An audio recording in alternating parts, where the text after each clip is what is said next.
अब यहाँ पर जो बात कंसिडर करने की है वो ये कि अगर आपने अभी फ्रंट एंड डेवलपमेंट स्टार्ट की है तो ये ज़रूरी नहीं कि आपको ये सारे विजेट्स या इस तरह की जो फंक्शनैलिटी है वो कस्टम तरीके से क्रिएट करनी पड़े। तो हमारा मकसद इस ट्यूटोरियल सीरीज में जावास्क्रिप्ट को बिल्कुल डिटेल में सीखना नहीं होगा। फिलहाल हम उतनी जावास्क्रिप्ट को कवर करने की कोशिश करेंगे जिसके जरिए आप इस किस्म के विजेट्स को आसानी से अपनी वेबसाइट में यूज कर सकें, और वो फंक्शनैलिटी modal.open को कॉल करना भी हो सकती है। अब अगर हम अपने इस पेज को सेव करके ब्राउजर की तरफ चलें तो जैसे ही हम इस बटन को क्लिक करेंगे हमारा ये मॉडल ओपन हो जाएगा।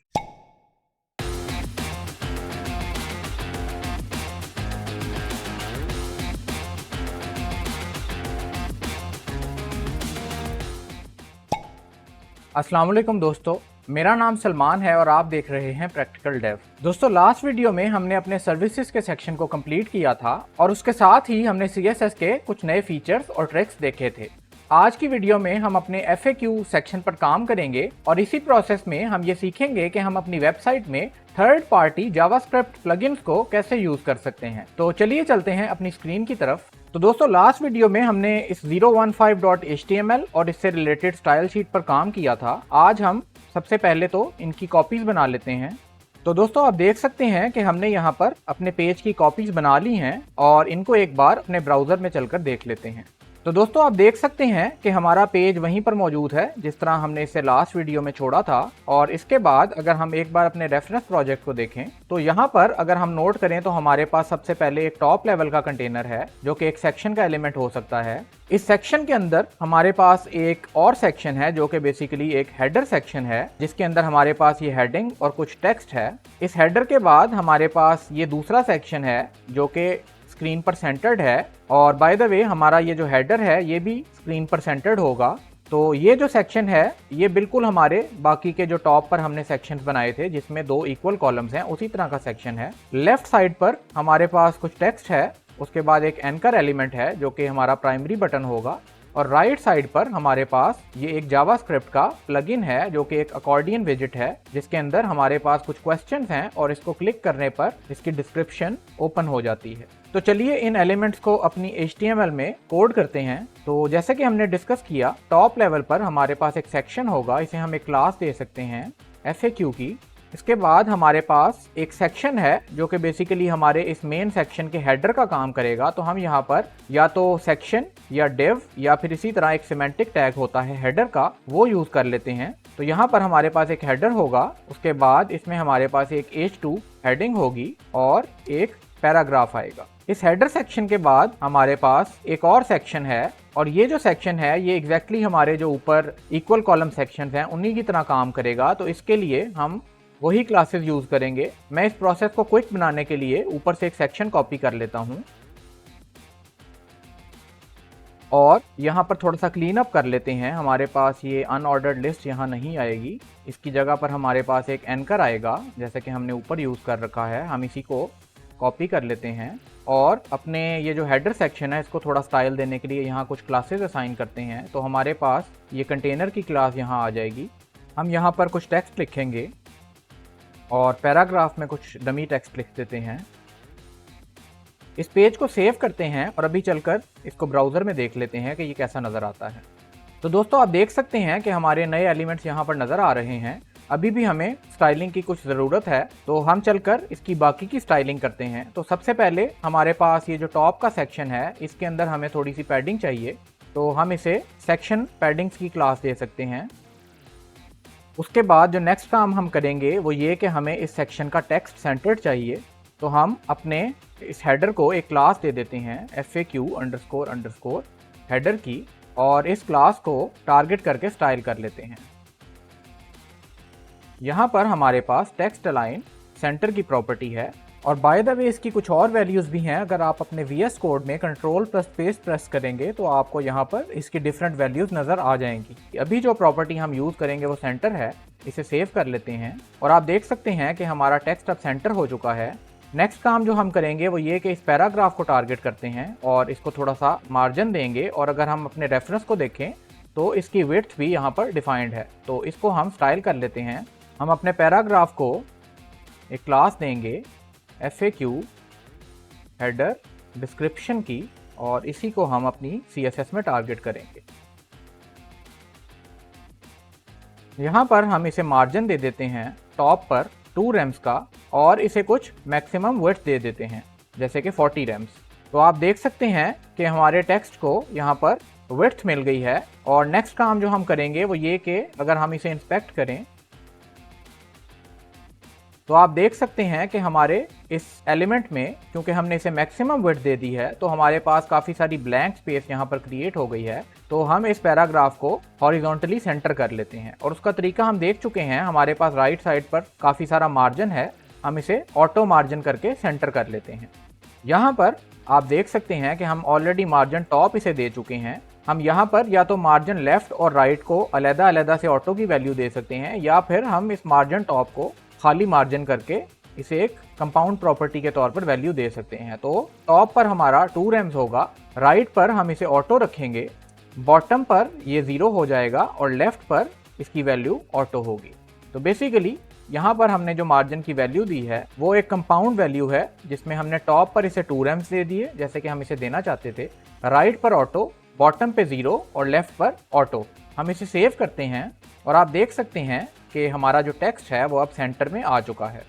नेक्स्ट काम हम ये कर लेते हैं कि अपने इस लेफ्ट साइड के टेक्स्ट को फिक्स कर लेते हैं। तो यहाँ पर जो हेडिंग है उसका टेक्स्ट होगा अबाउट अस। ये जो फीचर्स की क्लास हमने कॉपी की थी, इसकी वजह से ये क्लास यहाँ पर रिपीट हो रही है, तो हम इसे FAQ से रिप्लेस करेंगे। हमारा जो पहला पैराग्राफ है उसमें कुछ डमी टेक्स्ट आएगा, उसके बाद हमारे पास एक और पैराग्राफ है, तो हम इसी पैराग्राफ को कॉपी कर लेते हैं और इसमें मैं कुछ टेक्स्ट रिप्लेस कर देता हूँ।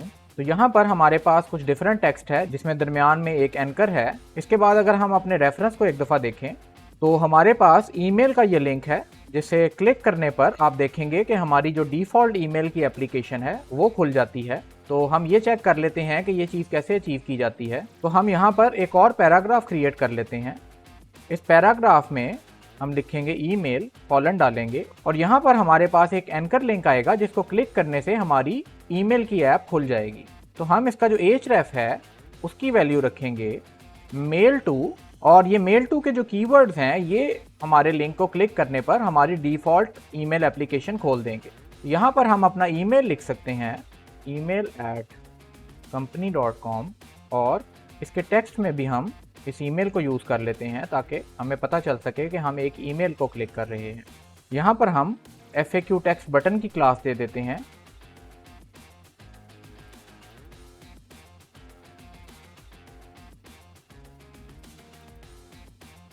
तो ये स्टाइल्स बेसिकली मैंने ऊपर से ही कॉपी करके उनकी जो पेरेंट क्लास थी उसको यहाँ पर चेंज कर दिया है, क्योंकि ये स्टाइल्स हम रिपीटेडली करते आ रहे हैं। इसीलिए मैंने ये चीज़ मेंशन की थी कि आप चाहें तो इनकी स्पेसिफिक यूटिलिटी क्लासेस भी बना सकते हैं, लेकिन फिलहाल मैं इन्हें ऐसे ही छोड़ूंगा क्योंकि बाज़ जगह पर आपको कंट्रोल चाहिए होता है। फॉर एग्जांपल इस सेक्शन में मुझे डिफरेंट मार्जिन अगर फ्यूचर में चाहिए हों तो मैं इसको इजीली यहाँ से एडजस्ट कर सकता हूँ। तो आप देख सकते हैं कि हमारा जो FAQ का सेक्शन था उसका जो टेक्स्ट कंटेंट था वो अब सही से स्टाइल हो चुका है। एक चीज़ जो मैं यहाँ नोट कर सकता हूँ, यहाँ पर कुछ एक्स्ट्रा मार्जिन है और ये डुप्लीकेट पैडिंग की वजह से है, क्योंकि हमारे दोनों सेक्शंस को सेक्शन पैडिंग की क्लास मिल चुकी है। तो हम ऐसा कर सकते हैं कि ये जो हमारा हेडर सेक्शन है इसकी जो बॉटम की पैडिंग है उसे ख़त्म कर दें। तो वापस चलकर इसे फिक्स कर लेते हैं। यहाँ पर हमारा जो हेडर सेक्शन है उसको हम पैडिंग बॉटम को ओवरराइड कर लेते हैं 0 से। इसका मतलब जो हमारी टॉप, राइट और लेफ्ट की पैडिंग्स हैं वो वैसे ही रहेंगी, लेकिन हमारी जो बॉटम की पैडिंग है वो अब 0 सेट हो जाएगी। तो हम इसे सेव करते हैं। तो आप देख सकते हैं कि ये जो हमारा सेक्शन है अब ये बिल्कुल हमारे रेफरेंस प्रोजेक्ट की तरह बन गया है। तो दोस्तों आप देख सकते हैं कि इस सेक्शन में हमारा ज़्यादातर काम पिछले सेक्शंस के स्टाइल्स की डुप्लीकेशन का था, इसलिए हम इस पर बहुत ज़्यादा वक्त ज़ाया नहीं करेंगे और हम इस वीडियो में जिस चीज़ पर फोकस करेंगे वो हमारे राइट साइड पर मौजूद ये अकॉर्डियन सेक्शन है, जो कि बेसिकली जावास्क्रिप्ट का एक विजेट है। तो दोस्तों जैसे कि हम कोर्स के इंट्रोडक्शन में ये चीज़ डिस्कस कर चुके हैं कि जहां पर आपको अपनी वेबसाइट में इंटरैक्टिविटी चाहिए होती है वहां पर यूजुअली आप जावास्क्रिप्ट यूज़ करते हैं। कुछ बेसिक इंटरैक्टिविटी आपको CSS भी प्रोवाइड कर देती है, जैसे कि ये हवर स्टेट्स वगैरह। लेकिन अगर थोड़ी सी कॉम्प्लेक्स इंटरैक्टिविटी आपको रिक्वायर्ड हो, जैसे कि अगर मेरे पास ये लिस्ट आइटम्स हैं तो मेरे एक लिस्ट आइटम को क्लिक करने पर इसकी डिस्क्रिप्शन ओपन हो जाए और इसी तरह जब मैं किसी नेक्स्ट सेक्शन को क्लिक करूं तो जो पहला सेक्शन था वो ऑटोमेटिकली क्लोज हो जाए और जो सेक्शन मैंने क्लिक किया है वो ओपन हो जाए। तो इस किस्म का जो इंटरेक्टिव बिहेवियर है वो यूजुअली हम जावास्क्रिप्ट के जरिए क्रिएट करते हैं। अब यहाँ पर जो बात कंसिडर करने की है वो ये कि अगर आपने अभी फ्रंट एंड डेवलपमेंट स्टार्ट की है तो ये ज़रूरी नहीं कि आपको ये सारे विजेट्स या इस तरह की जो फंक्शनैलिटी है वो कस्टम तरीके से क्रिएट करनी पड़े। आपको इस तरह के ज़्यादातर फीचर्स जो डिफरेंट वेब पेजेस में नज़र आते हैं वो यूजुअली थर्ड पार्टी लाइब्रेरीज से बोरो किए गए होते हैं। उसका मतलब ये है कि किसी ने ये फीचर बनाकर कहीं पर अपलोड कर रखा है और हम उसके बनाए हुए फीचर को ही अपनी वेबसाइट में यूज़ कर लेते हैं। तो इस तरह के जितने भी इंटरेक्टिव एलिमेंट्स हैं, जैसे कि मॉडल्स होते हैं कि आप इस बटन को क्लिक करें और आपके सामने एक डायलॉग बॉक्स ओपन हो जाता है, इस तरह के जितने भी फीचर्स होते हैं वो यूजुअली आपको pre created third party JavaScript libraries में मिल जाते हैं। तो हमारा मकसद इस ट्यूटोरियल सीरीज में जावास्क्रिप्ट को बिल्कुल डिटेल में सीखना नहीं होगा, क्योंकि जावास्क्रिप्ट अपने आप में एक बहुत बड़ा सब्जेक्ट है और इसके लिए मैं होपफुली फ्यूचर में एक अलग से ट्यूटोरियल सीरीज बनाऊंगा। लेकिन फिलहाल हम उतनी जावास्क्रिप्ट को कवर करने की कोशिश करेंगे जिसके जरिए आप इस किस्म के विजेट्स को आसानी से अपनी वेबसाइट में यूज कर सकें। तो चलिए चलते हैं अपने एडिटर की तरफ और सबसे पहले हम अपने इस सेक्शन को जहां पर ये इमेज यूज हुआ है इसे क्लीन कर लेते हैं और फ्यूचर के लिए यहां पर एक क्लास दे देते हैं FAQ डिटेल्स लिस्ट की। आप देख सकते हैं कि हमारा जो राइट साइड का सेक्शन था अब वो बिल्कुल ब्लैंक हो चुका है। इसके बाद अपनी बेसिक जावास्क्रिप्ट को डिस्कस करने के लिए हम अपेंडिक्स सेक्शन में एक और फाइल क्रिएट करेंगे जिसको मैं jsintro.html का नाम दे देता हूँ और यहाँ पर एक ब्लैंक HTML पेज क्रिएट कर लेता हूँ। इस पेज को हम अपने लाइव सर्वर के जरिए ओपन कर लेते हैं। हम यहाँ पर अपने डेवलपर टूल्स खोल लेते हैं और यहाँ पर स्क्रीन को थोड़ा सा एडजस्ट कर लेते हैं ताकि इन कॉन्सेप्ट्स को समझने में हमें आसानी हो सके। तो दोस्तों आप देख सकते हैं कि मैंने अपनी स्क्रीन को यहाँ पर स्प्लिट कर लिया है और लेफ्ट साइड पर अपने एडिटर को रख लिया है और राइट साइड पर हमारा ब्राउजर है। तो दोस्तों जावास्क्रिप्ट को आप अपने पेज में CSS की तरह ही मल्टीपल तरीकों से यूज कर सकते हैं। इसका एक तरीका इनलाइन भी होता है। उसके अलावा हमारे पास इंटरनल तरीके से आप स्क्रिप्ट के टैग्स में जावास्क्रिप्ट लिख सकते हैं और फाइनली आप अपनी एक्सटर्नल CSS फाइल की तरह एक एक्सटर्नल जावास्क्रिप्ट फाइल भी बना सकते हैं जिसके जरिए आप अपनी पेज पर कुछ जावास्क्रिप्ट एग्जीक्यूट कर सकते हैं।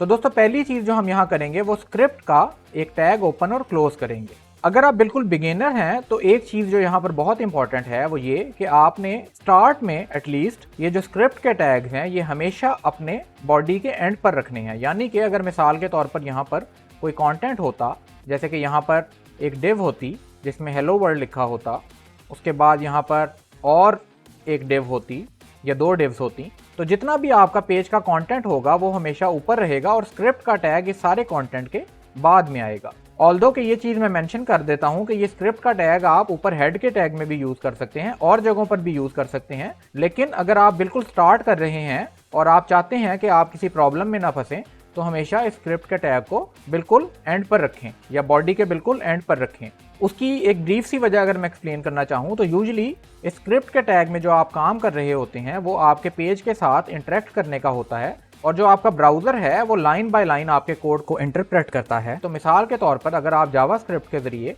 इस पहली डिव को मैनिपुलेट करना चाहते हैं या इसमें कोई चेंज करना चाहते हैं तो इस स्क्रिप्ट के टैग के एग्जीक्यूट होने से पहले ये जरूरी है कि वो जो डिव आपने चेंज करनी है वो पहले से मौजूद हो, क्योंकि अगर वो मौजूद ही नहीं होगी तो ये स्क्रिप्ट के टैग को वो मिलेगी नहीं और ये आपको एरर दे देगा। तो जनरली अगर आप अभी स्टार्ट कर रहे हैं तो बेहतरीन तरीका यही है कि आप अपने स्क्रिप्ट के टैग को बॉडी टैग के एंड पर रखें। तो दोस्तों जो पहली चीज हम यहाँ पर डिस्कस करेंगे वो ये कि स्क्रिप्ट के टैग के दरमियान आप अपनी जावास्क्रिप्ट का कोई कोड एग्जीक्यूट कर सकते हैं। तो मिसाल के तौर पर जो पहली लाइन ऑफ कोड हम सीखेंगे वो डिबगिंग के लिए यूज होती है या आपके कोड को टेस्ट करने के लिए यूज होती है, वो है console.log की एक स्टेटमेंट। तो आप यहाँ पर लिखेंगे console.log और यहाँ पर आप कुछ फिलहाल टेक्स्ट लिख सकते हैं जैसे कि हेलो फ्रॉम जावास्क्रिप्ट। अपनी हर जावास्क्रिप्ट की स्टेटमेंट को एंड करने के बाद यहाँ पर आप सेमीकोलन का सिंबल यूज करेंगे जो कि बेसिकली टर्मिनेटर भी कहलाता है और अपने पेज को सेव करें। तो दोस्तों ये जो console.log की स्टेटमेंट है इसका मकसद जैसे कि मैंने बताया डिबगिंग होता है। तो बेसिकली आपके जो HTML पेज है उसका एक लॉग होता है जिसके अंदर ये स्टेटमेंट को जावास्क्रिप्ट प्रिंट कर देगी और आप इसे वहां देख सकते हैं। तो मिसाल के तौर पर अगर आप टेस्ट करना चाहते हैं कि आपके स्क्रिप्ट का कोई पार्ट ठीक से काम कर रहा है तो आप उसे लॉग करके चेक कर सकते हैं। ये जो लॉग होता है ये आपके पेज पर नज़र नहीं आता, बल्कि अगर आप अपने डेवलपर टूल्स खोलें तो यहाँ टॉप पर जहाँ पर टैब्स आपको नज़र आ रहे हैं, आपने ये नोट किया होगा कि यूजुअली हमने अपने एलिमेंट्स के टैब में काम किया है। यहाँ पर आपको एक टैब कंसोल का नज़र आएगा। तो ये जो आपकी स्टेटमेंट है ये हमेशा आपके कंसोल में लॉग होगी। और यहाँ पर जिस तरह आप अपने एलिमेंट्स के CSS के इस टैब में या स्टाइल्स के इस टैब में यहाँ पर कोई चीज़ टेस्ट कर सकते हैं, जैसे कि कोई स्टाइल यहाँ पर दे सकते हैं, उसी तरह इस कंसोल में भी आप यहाँ पर कोई जावास्क्रिप्ट का कोड एग्जीक्यूट कर सकते हैं। तो मिसाल के तौर पर मैं यहाँ पर एक और स्टेटमेंट लॉग करता हूँ और इसे सेव करूं तो आप देखेंगे कि ये स्टेटमेंट अब हमारे पेज पर नहीं बल्कि इस कंसोल में नजर आ रही है। तो जावास्क्रिप्ट बेसिकली आपके पेज के पैरेलल में या इसके साथ ही बैकग्राउंड में काम कर रही होती है और इसके जो रिजल्ट्स अगर आपने टेस्ट करने हो या प्रिंट करके देखने हो तो वो आपके कंसोल में लॉग होते हैं।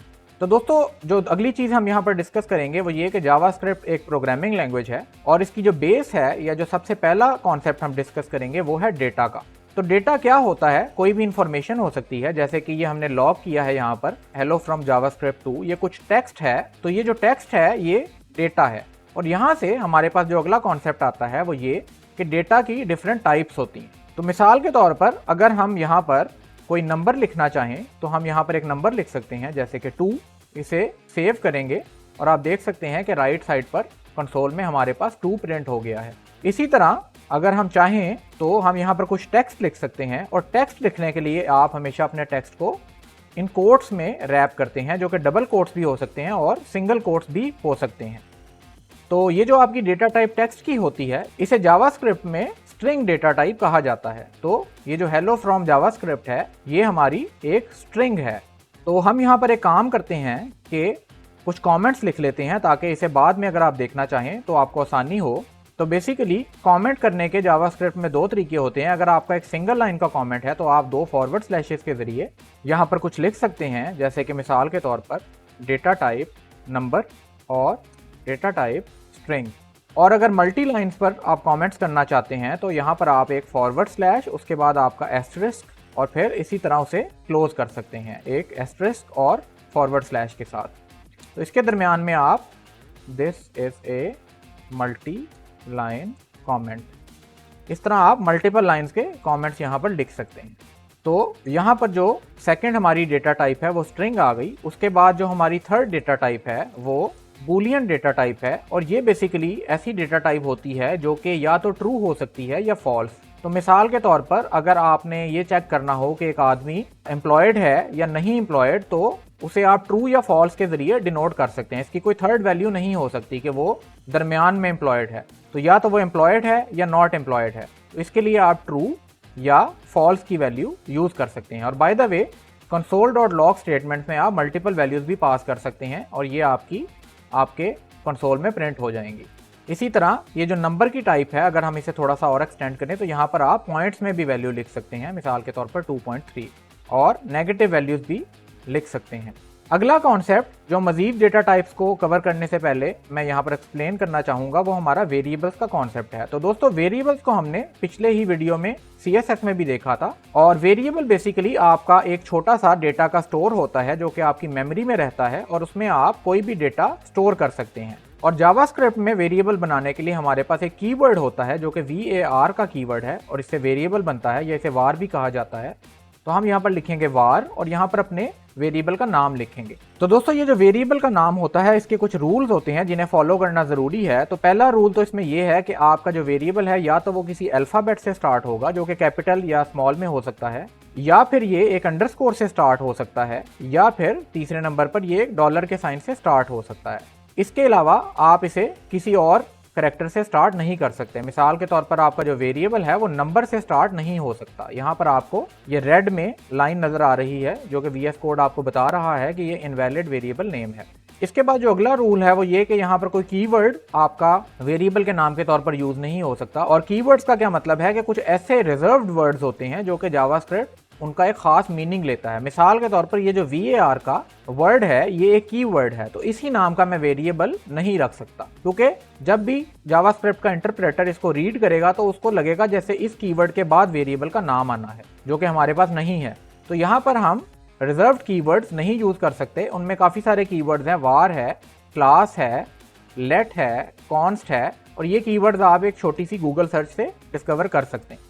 और जो लास्ट चीज़ वेरिएबल के नेम से रिलेटेड हम यहाँ डिस्कस करेंगे वो एक नेमिंग कन्वेंशन है जिसे कैमल केसिंग कहते हैं। इसको फॉलो करना ज़रूरी नहीं है, लेकिन ये एक बेस्ट प्रैक्टिस है। और इसमें आप वेरिएबल के नाम इस तरह लिखते हैं कि मिसाल के तौर पर अगर आपके वेरिएबल का नाम कैमल केस ही है तो हम जो पहला वर्ड होता है उसका पहला अल्फाबेट स्मॉल लिखते हैं, जैसे कि मैंने कैमल लिखा, और जो नेक्स्ट आने वाले वर्ड्स हैं उनका जो पहला अल्फाबेट होता है वो अपर केस में होता है या कैपिटल होता है। मिसाल के तौर पर अगर मैंने अपने वेरिएबल का नाम कैमल केस रखना है तो जो केस है उसका सी कैपिटल होगा। इसी तरह जब हमारे पास वर्ड्स ऐड होते जाएंगे तो हम उन्हें कैमल केस की तरह जो पहला अल्फाबेट है उसे कैपिटल करते जाएंगे। तो अगर मिसाल के तौर पर यहाँ पर मेरे पास एक और वर्ड आना हो जैसे कि कैपिटल, तो मैं उसका सी कैपिटल कर दूंगा। और आगे मिसाल के तौर पर अगर मेरे पास ऑर्डर का वर्ड आना हो तो मैं ओ को कैपिटल कर दूंगा। तो ये हमारा कैमल केसिंग कन्वेंशन है। अब हम यहाँ पर देख लेते हैं कि वेरिएबल काम कैसे करते हैं। तो मिसाल के तौर पर मेरे वेरिएबल का नाम ए है, तो मैं अपने वेरिएबल को वार के कीवर्ड के बाद उसका नाम दूंगा, उसके बाद इक्वल टू का जिसे असाइनमेंट ऑपरेटर कहा जाता है वो साइन दूंगा और इसे एक वैल्यू असाइन कर दूंगा। तो अगर मैं चाहूँ कि ये जो मेरी नंबर टाइप की वैल्यूज हैं मैं अगर इन्हें एक वेरिएबल में स्टोर करना चाहूँ तो मैं इस तरह इसको वैल्यू असाइन करके सेमी कॉलन से अपनी स्टेटमेंट को क्लोज करूंगा। और अब ये जो मेरी 2 की वैल्यू है ये मेरे ए के वेरिएबल में सेव हो गई है। अब मैं अगर चाहूँ तो इसी तरह की एक लॉग स्टेटमेंट में 2 प्रिंट करने की बजाय ए को भी प्रिंट कर सकता हूँ। और जब मैं ए को प्रिंट करूंगा तो आप देखेंगे कि इसकी जगह पर भी ये 2 को ही प्रिंट करेगा जो कि इस ए की वैल्यू है। तो जहां पर भी आप इस वेरिएबल को यूज करेंगे ये वहां पर यूजेज के टाइम में अपनी वैल्यू को रिप्लेस कर लेगा। इसी तरह हम एक वेरिएबल में कुछ टेक्स्ट लिख सकते हैं जैसे कि ये हेलो फ्रॉम जावास्क्रिप्ट का टेक्स्ट, और इसे भी लॉग कर सकते हैं। और आप देख सकते हैं कि ये बिल्कुल ऊपर की तरह ही यहाँ पर हेलो फ्रॉम जावास्क्रिप्ट प्रिंट हो गया है। इसी तरह इज एम्प्लॉयड फॉर एग्जाम्पल एक वेरिएबल है और इसकी वैल्यू ट्रू या फॉल्स हो सकती है, तो हम यहाँ पर एक बूलियन वैल्यू भी सेव कर सकते हैं। तो बेसिकली वेरिएबल्स में आप किसी भी टाइप का डेटा सेव कर सकते हैं जिसमें स्ट्रिंग्स हो सकती हैं, बूलियंस हो सकते हैं, नंबर्स हो सकते हैं, और इसके अलावा कुछ कॉम्प्लेक्स डेटा टाइप्स हो सकती हैं जिन्हें हम ऑब्जेक्ट कहते हैं। मिसाल के तौर पर मेरे पास यहाँ पर कुछ वेरिएबल्स हैं, फर्स्ट नेम और इसकी वैल्यू प्रैक्टिकल है, फिर मेरे पास एक वेरिएबल है लास्ट नेम, इसकी वैल्यू डेव है, और फिर मेरे पास एक एज का वेरिएबल है जिसमें मैं 30 लिख देता हूँ। एक और यहाँ पर ऐड कर लेते हैं जैसे कि इज एम्प्लॉयड ट्रू। तो आप देख सकते हैं कि यहाँ पर हमने कुछ डिफरेंट वेरिएबल्स को कुछ वैल्यूज असाइन की हैं, जैसे कि फर्स्ट नेम को हमने एक स्ट्रिंग असाइन की है, लास्ट नेम को हमने एक स्ट्रिंग असाइन की है, एज को हमने एक नंबर वैल्यू असाइन की है, और इज एम्प्लॉयड को एक बूलियन वैल्यू जो कि ट्रू है, यहाँ पे फॉल्स भी हो सकती थी लेकिन हमने इसे ट्रू की वैल्यू असाइन की है। तो ये हमारे 4 वेरिएबल्स यहाँ पर बन गए हैं। तो दोस्तों ये जो सिंपल वैल्यूज होती हैं इन्हें हम प्रिमिटिव वैल्यूज भी कहते हैं, और ये कुछ ऐसी डेटा टाइप्स होती हैं जो कि सिंपल डेटा टाइप्स हैं और ये आपकी लैंग्वेज आपको बाय डिफॉल्ट प्रोवाइड कर रही है। यानी कि ये जो बूलियन टाइप है या नंबर टाइप है या स्ट्रिंग टाइप है, ये जो टाइप्स हैं ये आपकी लैंग्वेज के फीचर्स हैं। आपकी जो जावास्क्रिप्ट की लैंग्वेज है वो आपको ये ऑटोमेटिकली टाइप्स प्रोवाइड कर रही है और साथ ही कुछ रूल्स बता रही है कि इन टाइप्स को आपने कैसे लिखना है। मिसाल के तौर पर अगर आपने एक स्ट्रिंग डिफाइन करनी है तो आपको इसे कोट्स में लिखना है। अगर मैं इन कोट्स को हटा दूं तो आप देखेंगे कि यहाँ पर कुछ एरर आएगा। अगर आप राइट साइड पर अपने कंसोल में देखें तो आपको बता रहा है कि reference error Dave is not defined. तो बेसिकली हमने देखा कि यहाँ पर जो वेरिएबल्स हैं उनके नाम को हम कोट्स में नहीं लिखते, और यहाँ पर जब हमने डेव को इसी तरह लिखा तो इसने ये समझा कि शायद आप किसी वेरिएबल को रेफरेंस कर रहे हैं, इसलिए इसने यहाँ पर हमें ये एरर दे दिया है। तो अगर हमने डेव को एज टेक्स्ट वैल्यू लिखना है तो हमेशा इसे कोट्स में लिखना है। तो ये इसका रूल है। इन वैल्यूज के अलावा आप अपनी कुछ कस्टम वैल्यूज जिन्हें हम कॉम्प्लेक्स टाइप्स कहते हैं वो भी बिल्ड कर सकते हैं। मिसाल के तौर पर यहाँ पर एक पैटर्न आपको नजर आ रहा होगा कि ये जो first name, last name, age और इज एम्प्लॉयड के वेरिएबल्स हैं इनके जरिए हम एक पर्सन को रिप्रेजेंट करना चाह रहे हैं। तो आप एक ऐसी डेटा टाइप भी बना सकते हैं जिसके अंदर एक ही वेरिएबल में आप पूरे पर्सन की इन सारी वैल्यूज को स्टोर कर सकें। इसे हम ऑब्जेक्ट कहते हैं। तो मिसाल के तौर पर मैं यहाँ पर इसको नाम पर्सन का दे दूं तो यहाँ पर हम एक ऑब्जेक्ट क्रिएट कर सकते हैं जिसको हम कर्ली ब्रेसेस के जरिए क्रिएट करते हैं, और इसके अंदर हम जिस तरह अपने वेरिएबल्स डिक्लेयर करते हैं उसी तरह कुछ और वेरिएबल्स डिक्लेयर करेंगे जो कि इसकी कीज या प्रॉपर्टीज कहलाएंगी। तो मैं यहाँ पर फर्स्ट नेम लिख सकता हूँ, इसकी वैल्यू प्रैक्टिकल लिख सकता हूँ, इसी तरह लास्ट नेम, और यहाँ पर मैं कॉलन डालूंगा। तो ऑब्जेक्ट में जब आप एक वेरिएबल क्रिएट करेंगे या जिसे हम प्रॉपर्टी बोलते हैं, एक प्रॉपर्टी क्रिएट करेंगे, तो उसको आप इक्वल टू के साइन से नहीं बल्कि कॉलन के साइन के जरिए वैल्यू देंगे। तो मैं यहाँ पर डेव की वैल्यू लिख देता हूँ। इसी तरह मैं इसे एक एज दे देता हूँ और फाइनली इज एम्प्लॉयड का स्टेटस दे देता हूँ। और एक चीज़ जो और यहाँ पर मेंशन करने की है वो ये कि इन स्टेटमेंट्स को क्लोज करने के लिए हम यहाँ पर सेमी कॉलन की जगह कॉमास का यूज़ करते हैं, क्योंकि बेसिकली ये स्टेटमेंट्स क्लोज नहीं हो रही। ये जो आपकी स्टेटमेंट है ये आपके इस कर्ली ब्रेस के एंड होने पर यहाँ पर क्लोज होगी। तो ये जो आपका ऑब्जेक्ट की डेक्लेरेशन है इसमें आप अपनी प्रॉपर्टीज को कॉमा से डिवाइड करते हैं। अब अगर हम इस पर्सन के वेरिएबल को लॉग करें तो आप देख सकेंगे कि यहाँ पर हमारे पास एक कंप्लीट डेटा सेट आ गया है जो कि age, first name, is employed और लास्ट नेम की जो वैल्यूज हैं उनको कंटेन कर रहा है। तो ये बेसिकली एक ऑब्जेक्ट का कॉन्सेप्ट है। ये एक कॉम्प्लेक्स डेटा टाइप है जो कि बाकी की डेटा टाइप्स के जरिए मिलकर बनती है। अब यहाँ पर ये देख लेते हैं कि जैसे हम फर्स्ट नेम को यहाँ पर लॉग कर सकते हैं और इसकी वैल्यू यहाँ पर नज़र आ जाती है, तो अगर हम पर्सन के फर्स्ट नेम को लॉग करना चाहें तो तब हम इसे कैसे कर सकते हैं। तो यहाँ पर हमने कंप्लीट जो पर्सन है उसे लॉग कर रखा है।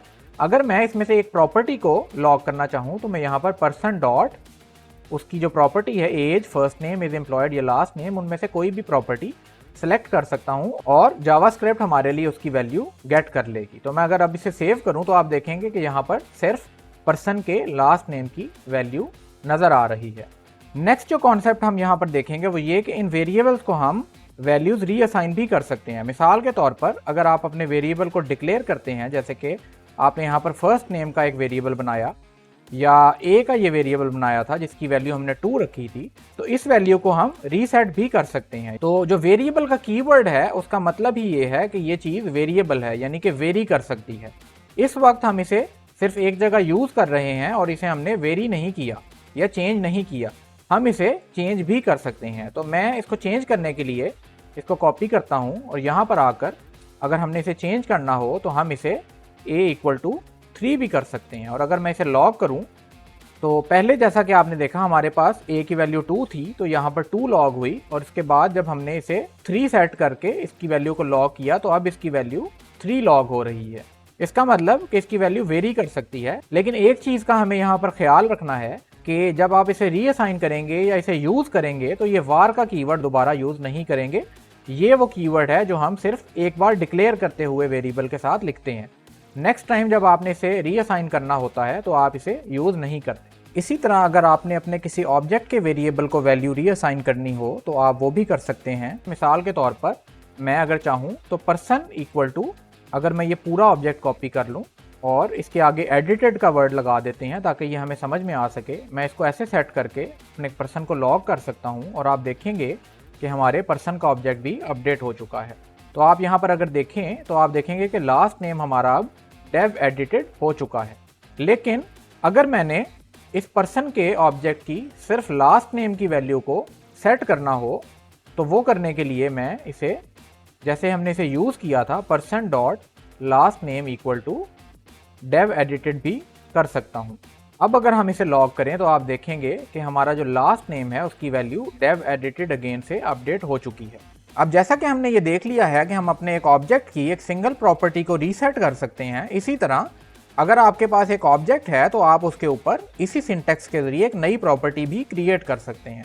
तो मिसाल के तौर पर अगर हमारी ये लास्ट नेम की प्रॉपर्टी यहाँ पर एग्जिस्ट ही ना करती हो तो अगर मैं इसे रिमूव कर दूँ और इसके साथ ही अगर मैं अपनी इस असाइनमेंट की लाइन को कॉमेंट कर दूँ और हम इस पेज को सेव करें तो आप देखेंगे कि यहाँ पर इस ऑब्जेक्ट में लास्ट नेम की प्रॉपर्टी है ही नहीं।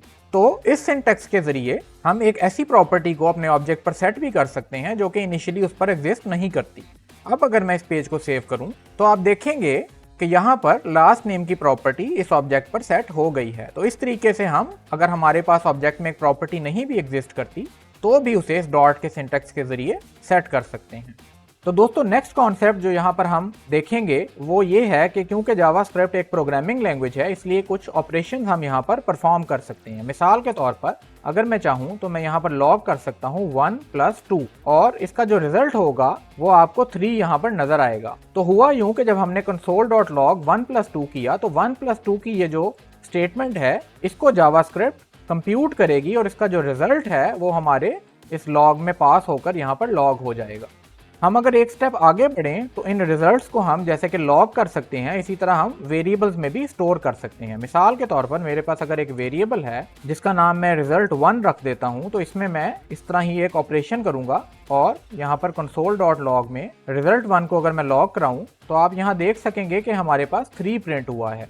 तो बेसिकली हुआ ये है कि जो result1 का वेरिएबल है उसके अंदर ये जो राइट साइड पर पूरी स्टेटमेंट है, इसकी जो कंप्यूटेड वैल्यू है वो सेव हो जाएगी और इस वैल्यू को हम बाकी वैल्यूज की तरह कहीं भी यूज कर सकते हैं। इसी तरह अगर मैं चाहूं तो मैं दूसरे वेरिएबल्स को यूज करके भी ये कंप्यूटेशंस कर सकता हूं या ये स्टेटमेंट्स क्रिएट कर सकता हूं। मिसाल के तौर पर मैं यहाँ पर 1+% का जो वेरिएबल था, जो ये प्रॉपर्टी है हमारे पास, इसे यूज कर सकता हूं और इसका रिजल्ट हम अगर लॉग करें तो आप देख सकेंगे कि यहाँ पर 31 प्रिंट हुआ है, जिसका मतलब है 1+%.age जिसकी वैल्यू 30 थी, तो इन दोनों को इसने ऐड किया और रिजल्ट 2 में सेव करा दिया। इस तरीके से हम यहाँ पर फ्रीली कोई मैथमेटिकल ऑपरेशंस भी परफॉर्म कर सकते हैं। तो दोस्तों नेक्स्ट कॉन्सेप्ट जो हम यहाँ पर कवर करेंगे वो फंक्शंस का कॉन्सेप्ट है और फंक्शंस बेसिकली एक फंक्शनैलिटी को रैप करने वाले वेरिएबल्स होते हैं। तो जैसे कि आप देख सकते हैं कि ये जो वेरिएबल्स हैं हमारे पास टॉप पर, इनका मकसद कोई डेटा या इंफॉर्मेशन स्टोर करना है। तो रिजल्ट 2 ने जैसे कि 31 की वैल्यू स्टोर कर रखी है और इस वैल्यू को हम बार बार यूज कर सकते हैं। इसी तरह आप ये समझ सकते हैं कि जो फंक्शंस हैं वो कुछ खास वेरिएबल्स होते हैं जो कि एक वैल्यू को नहीं बल्कि एक फंक्शनैलिटी को स्टोर कर लेते हैं और उस फंक्शनैलिटी को हम बार बार यूज कर सकते हैं। मिसाल के तौर पर हमारे पास एक फंक्शन है जिसका काम 2 नंबर्स को सम करना है, जैसे कि हम यहाँ पर कर रहे हैं कि बार बार 2 नंबर्स को सम करते हैं और इसके लिए हमें ये बार बार कोड लिखना पड़ता है। तो हम ये कोड फंक्शन के जरिए एक वेरिएबल में या फंक्शन में स्टोर कर सकते हैं। तो यहाँ पर हमने फंक्शन का ये कीवर्ड लिखा और ये उसी तरह है जैसे ये var का कीवर्ड था, हम यहाँ पर फंक्शन लिख रहे हैं। यहाँ पर हम इस फंक्शन को एक नाम देंगे जो कि वेरिएबल की जो नेमिंग कन्वेंशन थी जो हमने डिस्कस की थी कि यहाँ पर कोई नंबर नहीं आ सकता शुरू में, उन्हीं कन्वेंशन को फॉलो करेगा। हम इसका नाम सम रख देते हैं और यहाँ पर इस नाम के बाद हम 2 पैरेंथेसिस डालेंगे और इसके बाद हम यहाँ पर कर्ली ब्रेसेस ओपन और क्लोज करेंगे और ये जो एरिया कर्ली ब्रेसेस के दरमियान है यहाँ पर हम अपनी वो फंक्शनैलिटी लिखेंगे जिसे हमें बार बार यूज करना है। तो अगर हम इसे फिलहाल समझने के लिए थोड़ा सिंपल रखें तो हम ये सोच सकते हैं कि हमारे इस फंक्शन का काम सिंपली 2 नंबर्स को ऐड करके लॉग करना है और जैसे कि मैंने बताया इन कर्ली ब्रेसेस के दरमियान में आप कोई भी फंक्शनैलिटी लिख सकते हैं। तो जो काम हम यहाँ बाहर कर सकते हैं वो इस ब्लॉक के अंदर भी कर सकते हैं। तो यहाँ पर हमने console.log 1+2 किया। अब जो पहली चीज हम यहाँ पर नोट करेंगे वो ये है कि यहाँ पर ये जो हमने console.log स्टेटमेंट लिखी है इसका रिजल्ट हमें अपने कंसोल में नजर नहीं आ रहा। यहाँ पर जो लास्ट लॉग आपको नजर आ रहा है जो कि 31 है, ये बेसिकली लाइन 70 का रिजल्ट है जो कि यहाँ पर रिजल्ट 2 को लॉग कर रही है। तो यहाँ से जो चीज नोट करने की है वो ये कि जब आप अपनी जावास्क्रिप्ट की फाइल में या अपने स्क्रिप्ट टैग्स के दरमियान में इस तरह जावास्क्रिप्ट लिखते हैं तो वो लाइन बाय लाइन एग्जीक्यूट होती है, यानी कि टॉप से आपका इंटरप्रेटर शुरू करेगा और जैसे जैसे इसे कुछ लाइंस मिलती जाएंगी ये उन्हें एग्जीक्यूट करता जाएगा। जैसे कि person.lastname को सेट करना, फिर console.log person करना, इसी तरह ये लाइन बाय लाइन आपकी जावास्क्रिप्ट को प्रोसेस करेगा। लेकिन ये जो फंक्शंस होते हैं ये हमारे नॉर्मल जावास्क्रिप्ट के जो एग्जीक्यूशन का फ्लो होता है उससे बाहर होते हैं, यानी कि जब हमारा इंटरप्रेटर इस फंक्शन तक पहुंचेगा तब ये लाइन एग्जीक्यूट नहीं होगी। क्योंकि फंक्शंस का मकसद रीयूजेबल कोड बनाना होता है, इसलिए आपका ये कोड ब्लॉक तब तक एग्जीक्यूट नहीं होगा जब तक आप एक्सप्लिसिटली इस फंक्शन को कॉल नहीं करेंगे। अब इस फंक्शन को यूज करने के लिए हम यहाँ पर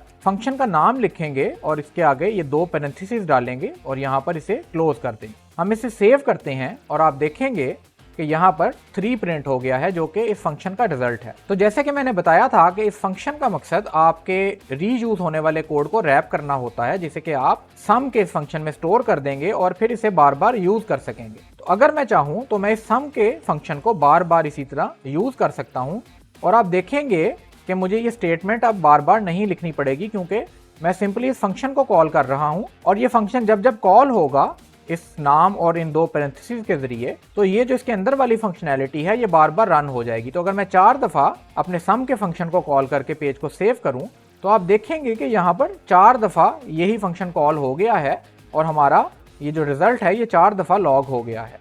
तो आप देख सकते हैं कि अगर हमारे पास मिसाल के तौर पर ये सारा काम हमने बार बार करना होता तो या तो हम इस सारे काम को बार बार कॉपी पेस्ट करते या फिर सिंपली इसका एक फंक्शन बना लेते और उस फंक्शन को 4 दफ़ा कॉल कर देते। इसके ज़रिए हमारा कोड बहुत सिंप्लीफाई हो जाता है और रीयूजेबल हो जाता है।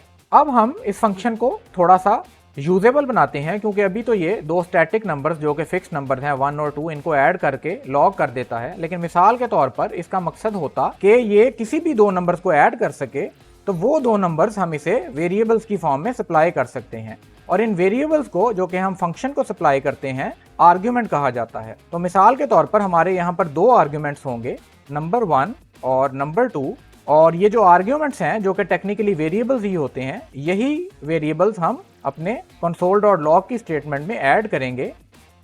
तो अगर मैं इसे थोड़ा सा रिव्यू करूं तो बेसिकली यहाँ पर हम दो वेरिएबल्स या दो आर्ग्यूमेंट्स एक्सेप्ट कर रहे हैं। जब ये फंक्शन कॉल किया जाएगा, जैसे कि यहाँ पर नीचे किया जा रहा है, तो इन वेरिएबल्स की वैल्यूज भी इसे प्रोवाइड की जाएंगी और जो वैल्यूज यहाँ पर आएंगी उन दोनों को ये ऐड करेगा और फिर लॉग कर देगा। तो मिसाल के तौर पर अगर अभी मैं इस पेज को सेव करूं तो यहाँ पर आपको ये एरर नजर आएगा NaN का, जिसका मतलब होता है नॉट अ नंबर, और ये इस वजह से आ रहा है कि यहाँ पर हमने इसे कोई वैल्यू पास नहीं की और क्योंकि यहाँ पर कोई वैल्यू ही नहीं आई तो इन दो चीज़ों को जब ये ऐड करने की कोशिश करेगा तो एक एरर आ जाएगा। तो फंक्शन को आर्ग्यूमेंट्स पास करने के लिए हम सिंपली इन ब्रैकेट्स में जो इन फंक्शन की एक्सपेक्टेड वैल्यूज़ हैं या जो वेरिएबल्स हैं, हम उनकी वैल्यूज़ यहाँ पर पास करेंगे। मिसाल के तौर पर हमें यहाँ पर 2 और 2 का सम चाहिए, तो हम यहाँ पर 2,2 पास करेंगे और ये 2 नंबर 1 बन जाएगा और सीक्वेंस के मुताबिक ये जो सेकंड नंबर 2 है ये नंबर 2 बन जाएगा। हम इसे सेव करते हैं और आप देख सकते हैं कि यहाँ पर 4 प्रिंट हो गया है जो कि 2 और 2 का रिजल्ट है। बाकी की जो हमारी 3 फंक्शन कॉल्स हैं उनके रिजल्ट अभी भी NaN है, तो इनको फिक्स करने के लिए हम यहाँ पर कोई और नंबर्स डाल सकते हैं, 5,5 और जैसे 6,4। और अगर मैं इस पेज को सेव करूं तो आप देखेंगे कि कैसे ये फंक्शन हमारी इस फंक्शनैलिटी को एग्जीक्यूट कर रहा है। फंक्शन से रिलेटेड नेक्स्ट कॉन्सेप्ट जो हम यहाँ पर देखेंगे वो है रिटर्न वैल्यू का कॉन्सेप्ट, और इसको एक्सप्लेन करने के लिए मैं यहाँ पर एक नया वेरिएबल क्रिएट कर लेता हूँ और यहाँ पर मिसाल के तौर पर मैं लिख देता हूँ 1+2। अब अगर मैं इस वेरिएबल को लॉग करूँ तो आप देख सकते हैं कि जैसे कि ये चीज़ हम ऊपर डिस्कस कर चुके कि ये जो हमारी राइट साइड वाला एक्सप्रेशन है ये जावास्क्रिप्ट कंप्यूट करके इसके रिजल्ट को रिजल्ट 3 में सेव कराएगी और उसे हमने यहाँ पर लॉग कर दिया है और आप देख सकते हैं कि राइट साइड पर हमें 3 का ये रिजल्ट नज़र आ रहा है। इसी तरह के काम को हमने ये डिस्कस किया था कि हम अपने फंक्शंस में मूव कर सकते हैं, जैसे कि हमने ये सम का एक फंक्शन बनाया था जो कि दो नंबर्स को एक्सेप्ट करेगा और उन्हें ऐड करेगा। इस वक्त अगर हम अपने सम के फंक्शन को देखें तो ये दो नंबर्स को एक्सेप्ट करके ऐड तो कर रहा है लेकिन इन्हें सिर्फ लॉग कर रहा है, यानी कि इस फंक्शन का काम ये है कि जब इसमें दो नंबर्स आएंगे तो ये उन्हें ऐड करेगा और फिर उन्हें लॉग कर देगा। इसका मतलब ये है कि ये जो कंप्यूटेशन यहाँ पर होगी इसके रिजल्ट को हम इस फंक्शन के स्कोप से बाहर कहीं पर यूज नहीं कर सकते। मिसाल के तौर पर अगर मैं अपने इस एक्सप्रेशन को अपने सम के फंक्शन से रिप्लेस कर दूं और यहाँ पर 2 और 5 की वैल्यूज फॉर एग्जांपल पास कर दूं, तो इस चेंज के नतीजे में हमारा ये सम का फंक्शन कॉल होगा और वो यहाँ से console.log नंबर 1 प्लस नंबर 2 कर देगा। अगर हम इस पेज को सेव करें तो आप देख सकेंगे कि यहाँ पर ये 7 की वैल्यू हमारे इस console.log से ही आ रही है, लेकिन जो नेक्स्ट लॉग यहाँ पर आप देख सकते हैं वो अनडिफाइंड का लॉग है और वो बेसिकली हमारी इस लाइन से आ रहा है जो कि console.log रिजल्ट 3 है। इसका मतलब ये हुआ कि हमारे सम के फंक्शन की कॉल ने यहाँ से इन नंबर्स के सम को लॉग तो कर दिया लेकिन कोई ऐसी वैल्यू रिटर्न नहीं की जो कि हम रिजल्ट 3 को असाइन कर सकें। इसको मजीद क्लैरिफाई करने के लिए हम एक वेरिएबल की एग्जांपल ले सकते हैं, जैसे कि हमारा ये %age का वेरिएबल हमने ऊपर यूज कर रखा है। अगर मैं इस सम की जगह रिजल्ट 3 इक्वल्स टू %age कर दूं और इसे सेव करूं तो ये जो %age का वेरिएबल है ये एक तरह से अपने अंदर जो सेव्ड वैल्यू है या जो स्टोर्ड वैल्यू है उसे रिटर्न करेगा और वो वैल्यू हमारे रिजल्ट 3 के वेरिएबल में सेव हो जाएगी। इसी तरह अगर हम ये चाहते हो कि हमारा ये सम का फंक्शन या फॉर दैट मैटर कोई भी फंक्शन कोई चीज़ रिटर्न करे जिसको हम बाद में यूटिलाइज कर सकें, जैसे कि किसी वेरिएबल में सेव करने के लिए, तो इसके लिए हम अपने फंक्शन के अंदर एक रिटर्न की स्टेटमेंट यूज कर सकते हैं। और इसे यूज करने का तरीका ये है कि हम यहाँ पर रिटर्न का कीवर्ड लिखेंगे और यहाँ पर हम कोई भी डेटा फंक्शन या इवन जावास्क्रिप्ट की कोई भी स्टेटमेंट रिटर्न करा सकते हैं। तो मिसाल के तौर पर हमारे इस फंक्शन का काम दो नंबर्स को ऐड करना है, तो हम यहाँ पर रिटर्न कर देंगे नंबर 1 प्लस नंबर 2। तो जब हमारा ये फंक्शन रन होगा तो ये नंबर 1 और नंबर 2 को ऐड करेगा और फिर इसके रिजल्ट को रिटर्न कर देगा। अब हम इस console.log स्टेटमेंट को यहाँ से रिमूव कर देते हैं और अब अपने रिजल्ट को देखते हैं। तो आप देख सकते हैं कि हमारे पास यहाँ पर रिजल्ट 3 में 7 लॉग हो गया है, जो कि हमारे सम के फंक्शन का रिजल्ट है। रिटर्न स्टेटमेंट डालने के बाद हमारा फंक्शन बिल्कुल उसी तरह अपनी वैल्यू रिटर्न कर रहा है जैसे कि एक रेगुलर वेरिएबल अपनी वैल्यू रिटर्न करता है। नेक्स्ट कॉन्सेप्ट जो जावास्क्रिप्ट से रिलेटेड आज हम देखेंगे वो हमारा कंस्ट्रक्टर फंक्शंस का कॉन्सेप्ट है, और हमारा ये कॉन्सेप्ट हमारे ऑब्जेक्ट के कॉन्सेप्ट से क्लोजली टाइड है। मिसाल के तौर पर मैं यहाँ पर एक नया ऑब्जेक्ट क्रिएट कर लेता हूँ और इसका नाम मैं रख देता हूँ post1। इसको मैं एक ऑब्जेक्ट बनाऊंगा और इसमें मेरे पास जैसे एक ब्लॉग पोस्ट होती है उसमें एक टाइटल हो सकता है, एक डिस्क्रिप्शन हो सकती है और एक ऑथर हो सकता है। हम इसे सेव करते हैं और यहाँ पर लॉग करके इसे देख लेते हैं। आप यहाँ देख सकते हैं कि हमारे पास एक ऑब्जेक्ट यहाँ पर लॉग हुआ है जिसमें ऑथर है, डिस्क्रिप्शन है और टाइटल है, और फिर हमारे पास यहाँ पर अगर हम ये प्रोटोटाइप्स के वर्ड देखें तो उसके आगे ऑब्जेक्ट लिखा हुआ है। इसको अगर मैं ओपन करूं तो आप देख सकते हैं कि हमारे पास यहाँ पर एक कंस्ट्रक्टर नाम की प्रॉपर्टी है जिसकी वैल्यू को अगर आप देखें तो यहाँ पर f का एक सिंबल है जो कि बता रहा है कि ये एक फंक्शन है। अगर मैं इसको सिंपल करके बताऊं तो ये जो कंस्ट्रक्टर का फंक्शन यहाँ पर नजर आ रहा है यही बेसिकली हमारे ऑब्जेक्ट की टाइप होती है, और इस वक्त हम देख सकते हैं कि हमारा जो ऑब्जेक्ट है वो ऑब्जेक्ट टाइप का है, और इस टाइप के ऑब्जेक्ट्स को जनरली हम अनोनिमस ऑब्जेक्ट्स भी बोलते हैं। अब अगर मैं अपने एक दूसरे ऑब्जेक्ट को यहाँ पर लॉग करूँ, जैसे कि हम यहाँ से अपने पर्सन के ऑब्जेक्ट को लॉग कर लेते हैं, मैं अगर इन दोनों ऑब्जेक्ट्स को ओपन करूं तो आप देख सकते हैं कि इन दोनों ऑब्जेक्ट्स का जो कंस्ट्रक्टर टाइप है वो ऑब्जेक्ट है। इसका मतलब कि ये दोनों एक ही टाइप के ऑब्जेक्ट्स हैं, लेकिन अगर आप नोट करें तो हमारे ये दोनों ऑब्जेक्ट्स बहुत डिफरेंट चीज़ों को रिप्रेजेंट कर रहे हैं। हमारा जो ये पहला ऑब्जेक्ट है ये एक ब्लॉग पोस्ट को रिप्रेजेंट कर रहा है, और ये सेकेंड ऑब्जेक्ट यहाँ पर एक पर्सन को रिप्रेजेंट कर रहा है, लेकिन इनकी जो टाइप्स हैं वो ऑब्जेक्ट टाइप्स हैं, जिसकी वजह से हम इन दोनों ऑब्जेक्ट्स को कोड के लेवल पर डिफरेंशिएट नहीं कर सकते। तो अगर हम चाहें तो हम ये कंस्ट्रक्टर फंक्शंस जो हैं ये खुद भी क्रिएट कर सकते हैं, और इसके ज़रिए हम अपने ऑब्जेक्ट्स को एक स्पेसिफिक टाइप दे सकते हैं, जिसकी वजह से हम कोड के लेवल पर इन दोनों को ईजिली डिफरेंशिएट कर सकते हैं। तो इन कंस्ट्रक्टर फंक्शंस को हम कैसे क्रिएट करते हैं, यहाँ पर मैं पोस्ट टाइप का एक ऑब्जेक्ट बनाने के लिए एक फंक्शन डिक्लेयर करूँगा जिसका नाम होगा पोस्ट, और ये जो नाम है बाय द वे ये आपके उस ऑब्जेक्ट की टाइप का नाम बनेगा। और एक जनरल कन्वेंशन है कि जो आपके कंस्ट्रक्टर फंक्शंस होते हैं उनके नाम का जो पहला अल्फ़ाबेट है वो आप अपर केस में रखते हैं, जैसे कि मैंने P को कैपिटल रखा है। तो मैं अगर इसको पोस्ट का नाम दूं, एक आम फंक्शन की तरह हम यहाँ पर पैरेंथेसिस खोलेंगे और कर्ली ब्रेसेस का एक ब्लॉक ओपन करेंगे।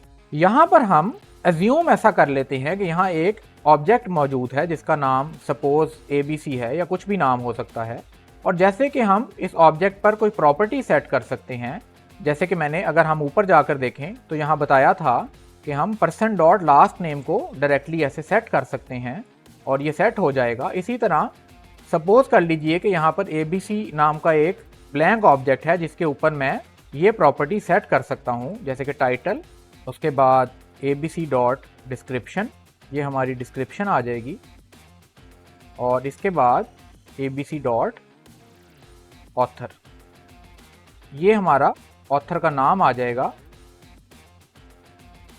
इस ऑब्जेक्ट को मैं रिटर्न करा दूंगा। अब अगर मैं यहाँ पर var post2 का एक ऑब्जेक्ट बनाऊं और इस फंक्शन को कॉल करूं, तो जैसे कि मैंने बताया था ये फंक्शन अपनी इस फंक्शनैलिटी को परफॉर्म करेगा, एक ऑब्जेक्ट क्रिएट करेगा, उस पर कुछ प्रॉपर्टी सेट करेगा और इसे रिटर्न करेगा, और ये जो रिटर्न वैल्यू है ये हमारे post2 में सेव हो जाएगी। तो अगर हम इसे लॉग करके देखें तो आप देख सकेंगे कि यहाँ पर हमारे पास उसी तरह का एक अनोनिमस ऑब्जेक्ट क्रिएट हो गया है जिसके अंदर ऑथर की वैल्यू सलमान है, फिर सम डिस्क्रिप्शन है, और टाइटल में हमारे पास ब्लॉग पोस्ट टाइटल 1 का टाइटल आ रहा है, और ये सारी प्रॉपर्टीज हमने यहाँ से प्रोवाइड की हैं। अभी तक ये एक आम फंक्शन है जैसे कि हमारा सम का फंक्शन था, सिर्फ यहाँ पर थोड़ी सी हमने फंक्शनैलिटी में इंक्रीज किया है। अब अगर हम चाहें तो ये जो वैल्यूज हैं ये हम जैसे कि हमने सम के फंक्शन में ली थी यूजर से भी डिमांड कर सकते हैं। जैसे कि मैं यहाँ पर अगर ऑथर को यहाँ पास कर दूं तो मैं यहाँ पर ABC dot title equal to जो हमें यूजर टाइटल प्रोवाइड करेगा उसे सेट कर सकता हूँ। इसी तरह ABC डॉट डिस्क्रिप्शन को जो यूजर डिस्क्रिप्शन प्रोवाइड करेगा वो प्रोवाइड कर सकता हूँ, और ABC डॉट ऑथर को ऑथर की वैल्यू असाइन कर सकता हूँ। और बाय द वे जब मैं यहाँ पर कहता हूँ कि जो यूजर वैल्यू प्रोवाइड करेगा तो इस वक्त इस कोड के यूज़र आप खुद हैं जो कि कोड कर रहे हैं। तो मैंने अगर इसको यूज़ किया है तो मैं इसका यूज़र हूँ। जैसे कि मैंने इस पोस्ट के फंक्शन को यहाँ यूज़ किया था, तो अब मैं इसका यूज़र हूँ। तो मैं इसी सीक्वेंस में, जिस सीक्वेंस में मैंने ये पैरामीटर्स या आर्गुमेंट्स अपने फंक्शन में डिमांड किए हैं, उसी सीक्वेंस में इन्हें यहाँ पर पास कर सकता हूँ, जैसे कि हमने सम के फंक्शन में किए थे। तो मैं यहाँ पर अपना टाइटल पास करूँगा, अपनी डिस्क्रिप्शन पास करूँगा और अपना ऑथर यहाँ पर पास करूँगा।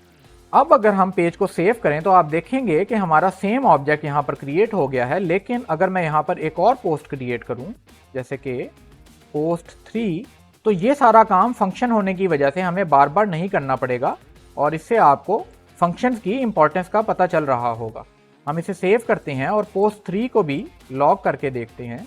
आप देख सकते हैं कि इस बार हमारे पास ये 2 ऑब्जेक्ट्स आ गए हैं और यहाँ पर हमारे पास दूसरे पोस्ट के ऑथर, डिस्क्रिप्शन और टाइटल मौजूद हैं। अब अगर हम इस फंक्शन को, ये जो फंक्शन हमने यहाँ पर ऑब्जेक्ट क्रिएट करने के लिए क्रिएट किया है, जिसके ज़रिए हमारी ये जो ऑब्जेक्ट की क्रिएशन है, इसका प्रोसेस बहुत सिंप्लीफाई हो गया है, इसको अगर हम एक कंस्ट्रक्टर फंक्शन में चेंज करना चाहें तो हमें ज़्यादा चेंजेस नहीं करने, बल्कि सबसे पहले यहाँ पर अज्यूम करना है कि ये वार जो ABC है, यहाँ पर इसकी जगह पर हमें एक दिस नाम का वेरिएबल जावास्क्रिप्ट ने खुद प्रोवाइड कर रखा है। और क्योंकि ये इसने हमें खुद प्रोवाइड कर रखा है तो हम इसे यहाँ से रिमूव कर सकते हैं। हम अज्यूम करेंगे कि दिस नाम का एक वेरिएबल हमारे पास यहाँ पर ऑलरेडी मौजूद है। वो जो वेरिएबल है वो एक ब्लैंक ऑब्जेक्ट है और उस वेरिएबल पर हम ये वैल्यूज सेट करेंगे और ये रिटर्न स्टेटमेंट हटा देंगे। अब अगर आप देखें तो जो ये हमने चेंजेस यहाँ पर किए हैं वो बेसिकली, पहला चेंज जो हमने किया वो ये कि यहाँ पर हमने अज्यूम कर लिए कि वो जो ABC का ऑब्जेक्ट हम क्रिएट कर रहे थे उसकी जगह पर एक दिस नाम का ऑब्जेक्ट जावास्क्रिप्ट ने हमारे लिए क्रिएट कर रखा है। तो हमने उस ऑब्जेक्ट पर टाइटल, डिस्क्रिप्शन और ऑथर की प्रॉपर्टीज सेट कर दी हैं और हमारा ये जो फंक्शन था ये इस पैटर्न को फॉलो करने की वजह से और सिंपल हो गया है। दूसरा काम जो हमने किया वो ये था कि इसकी रिटर्न स्टेटमेंट को हटा दिया है और अब ये सिंपली फंक्शन कर ये रहा है कि जो ऑब्जेक्ट दिस के नाम से यहाँ पर मौजूद है उसके ऊपर टाइटल, डिस्क्रिप्शन और ऑथर को सेट कर रहा है। अब जो आखिरी काम हमें इस कंस्ट्रक्टर फंक्शन से फ़ायदा लेने के लिए यहाँ करना है वो ये कि इसको यूज़ करने का तरीका थोड़ा सा डिफरेंट होगा। अब अगर हमने इस फंक्शन को अपना ऑब्जेक्ट क्रिएट करने के लिए यूज़ करना है तो यहाँ पर हम एक न्यू का कीवर्ड यूज़ करेंगे। तो ये जो न्यू का कीवर्ड है ये हमारे उस रिटर्न का काम भी कर देगा। तो हम इस पेज को सेव करते हैं और अब आप देखेंगे कि यहाँ पर हमारे पास अगेन 2 ऑब्जेक्ट्स क्रिएट हो गए हैं जो कि हमारे अब एक नॉर्मल फंक्शन की जगह हमारे कंस्ट्रक्टर फंक्शन के जरिए क्रिएट हो रहे हैं। और ये जो न्यू का कीवर्ड है ये स्पेसिफिकली हमारे कंस्ट्रक्टर फंक्शन के साथ काम करता है और ये करता ये है कि ये जो हमारा कंस्ट्रक्टर फंक्शन एक ऑब्जेक्ट को, दिस के ऑब्जेक्ट को क्रिएट करके उस पर प्रॉपर्टी सेट करता है, ये उस ऑब्जेक्ट का एक नया इंस्टेंस या एक नया ऑब्जेक्ट क्रिएट करके आपको रिटर्न कर देता है। तो अगर हम राइट साइड पर इन ऑब्जेक्ट्स को ओपन करके देखें और इस ऑब्जेक्ट के प्रोटोटाइप को ओपन करें तो यहाँ पर आप देख सकेंगे कि ये कंस्ट्रक्टर हमें बता रहा है कि ये एक पोस्ट टाइप का ऑब्जेक्ट है। इसके अगेंस्ट अगर हम अपने पुराने ऑब्जेक्ट को देखें और इसके प्रोटोटाइप को ओपन करें तो इसका जो कंस्ट्रक्टर है वो हमें बता रहा है कि ये ऑब्जेक्ट है, यानी कि ये एक एनोनिमस ऑब्जेक्ट है। जैसे कि हमने पहले डिस्कस किया था, ये है तो सब ऑब्जेक्ट ही, लेकिन ये एक एनोनिमस ऑब्जेक्ट है और ये जो हमारा नया ऑब्जेक्ट क्रिएट हुआ है ये पोस्ट टाइप का ऑब्जेक्ट है। इस तरीके से हम अपने नेम्ड ऑब्जेक्ट्स बना सकते हैं। नेक्स्ट चीज़ जो हम ऑब्जेक्ट से रिलेटेड डिस्कस करेंगे वो ये कि हमारे जो ऑब्जेक्ट्स होते हैं, मिसाल के तौर पर मैं यहाँ पर एक और एनोनिमस ऑब्जेक्ट बना लेता हूँ और इसका नाम रख देता हूँ कैट और यहाँ पर इसे कुछ प्रॉपर्टीज असाइन कर देता हूँ जैसे कि कलर, नेम। और जैसे कि मैंने बताया कि ऑब्जेक्ट्स जो हैं वो हमारी कॉम्प्लेक्स डेटा टाइप्स हैं और इसके अंदर हमारी प्रॉपर्टीज आती हैं जो कि वेरिएबल्स की तरह काम करती हैं और इनमें हम कोई भी ऐसी वैल्यू स्टोर करा सकते हैं जो कि एक वेरिएबल में करा सकते हैं। तो हम यहाँ पर एक ऐसी प्रॉपर्टी भी क्रिएट कर सकते हैं जो कि एक फंक्शन हो सकता है। मिसाल के तौर पर मैं इस कैट को एक फंक्शनैलिटी दे सकता हूँ कि ये म्याऊ करे, तो इसको यहाँ पर डिक्लेयर कर सकता हूँ एज अ फंक्शन। और इस केस में अगर हमने एक फंक्शन को वेरिएबल में सेव करना हो तो हम सिंपली फंक्शन के कीवर्ड के बाद यहाँ पर पैरेंथेसिस डाल सकते हैं और एक ब्लॉक ओपन कर सकते हैं और यहाँ पर मैं console.log म्याऊ कर देता हूँ। तो ये जो हमारी कैट है इससे हम एक फंक्शनैलिटी परफॉर्म करवा सकते हैं। मैं यहाँ पर लॉग कर सकता हूँ कैट को और अगर हम इसका रिजल्ट देखें तो आप देखेंगे कि यहाँ पर इसका कलर ब्राउन है, म्याऊ एक फंक्शन है और नेम इसका कैटी है।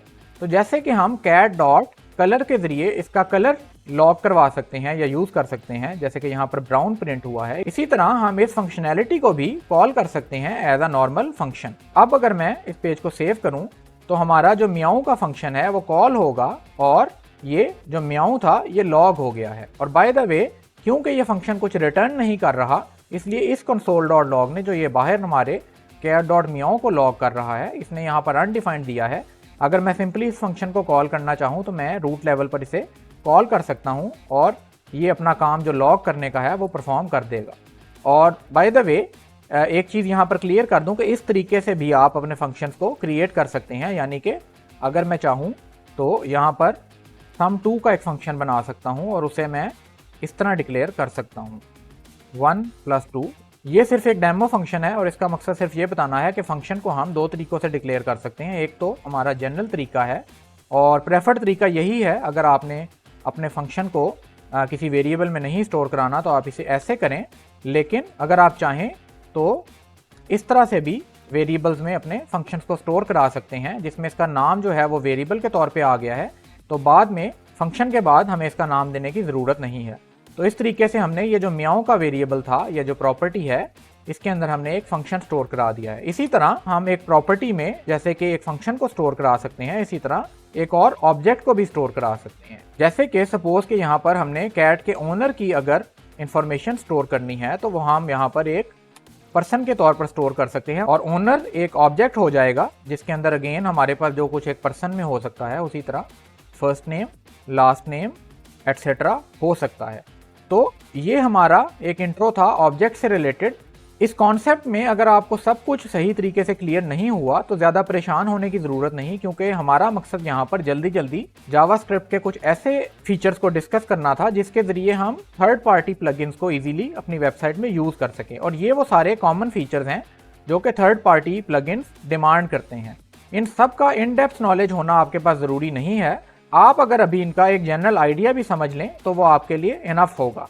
तो दोस्तों, नेक्स्ट कॉन्सेप्ट जो यहाँ पर हम डिस्कस करेंगे वो है हमारे अरेज का कॉन्सेप्ट। और अरेज बेसिकली एक डेटा टाइप ही है, लेकिन एक ऐसी डेटा टाइप है जिसमें मल्टीपल वैल्यूज हो सकती हैं। तो मिसाल के तौर पे हमने ये जो ऑब्जेक्ट्स की एग्जांपल्स देखी थी, इसमें हमारे पास मल्टीपल वैल्यूज थी, लेकिन ओवरऑल ये एक सिंगल वैल्यू है, यानी कि कॉम्प्लेक्स डेटा टाइप है जिसमें एक ही वैल्यू है जो कि एक ऑब्जेक्ट है और उस ऑब्जेक्ट के अंदर फिर हमारे पास मल्टीपल प्रॉपर्टीज हैं। तो अरे हमारी एक ऐसी डेटा टाइप होती है और अरे 1 = जिसके अंदर हम मल्टीपल वैल्यूज रख सकते हैं।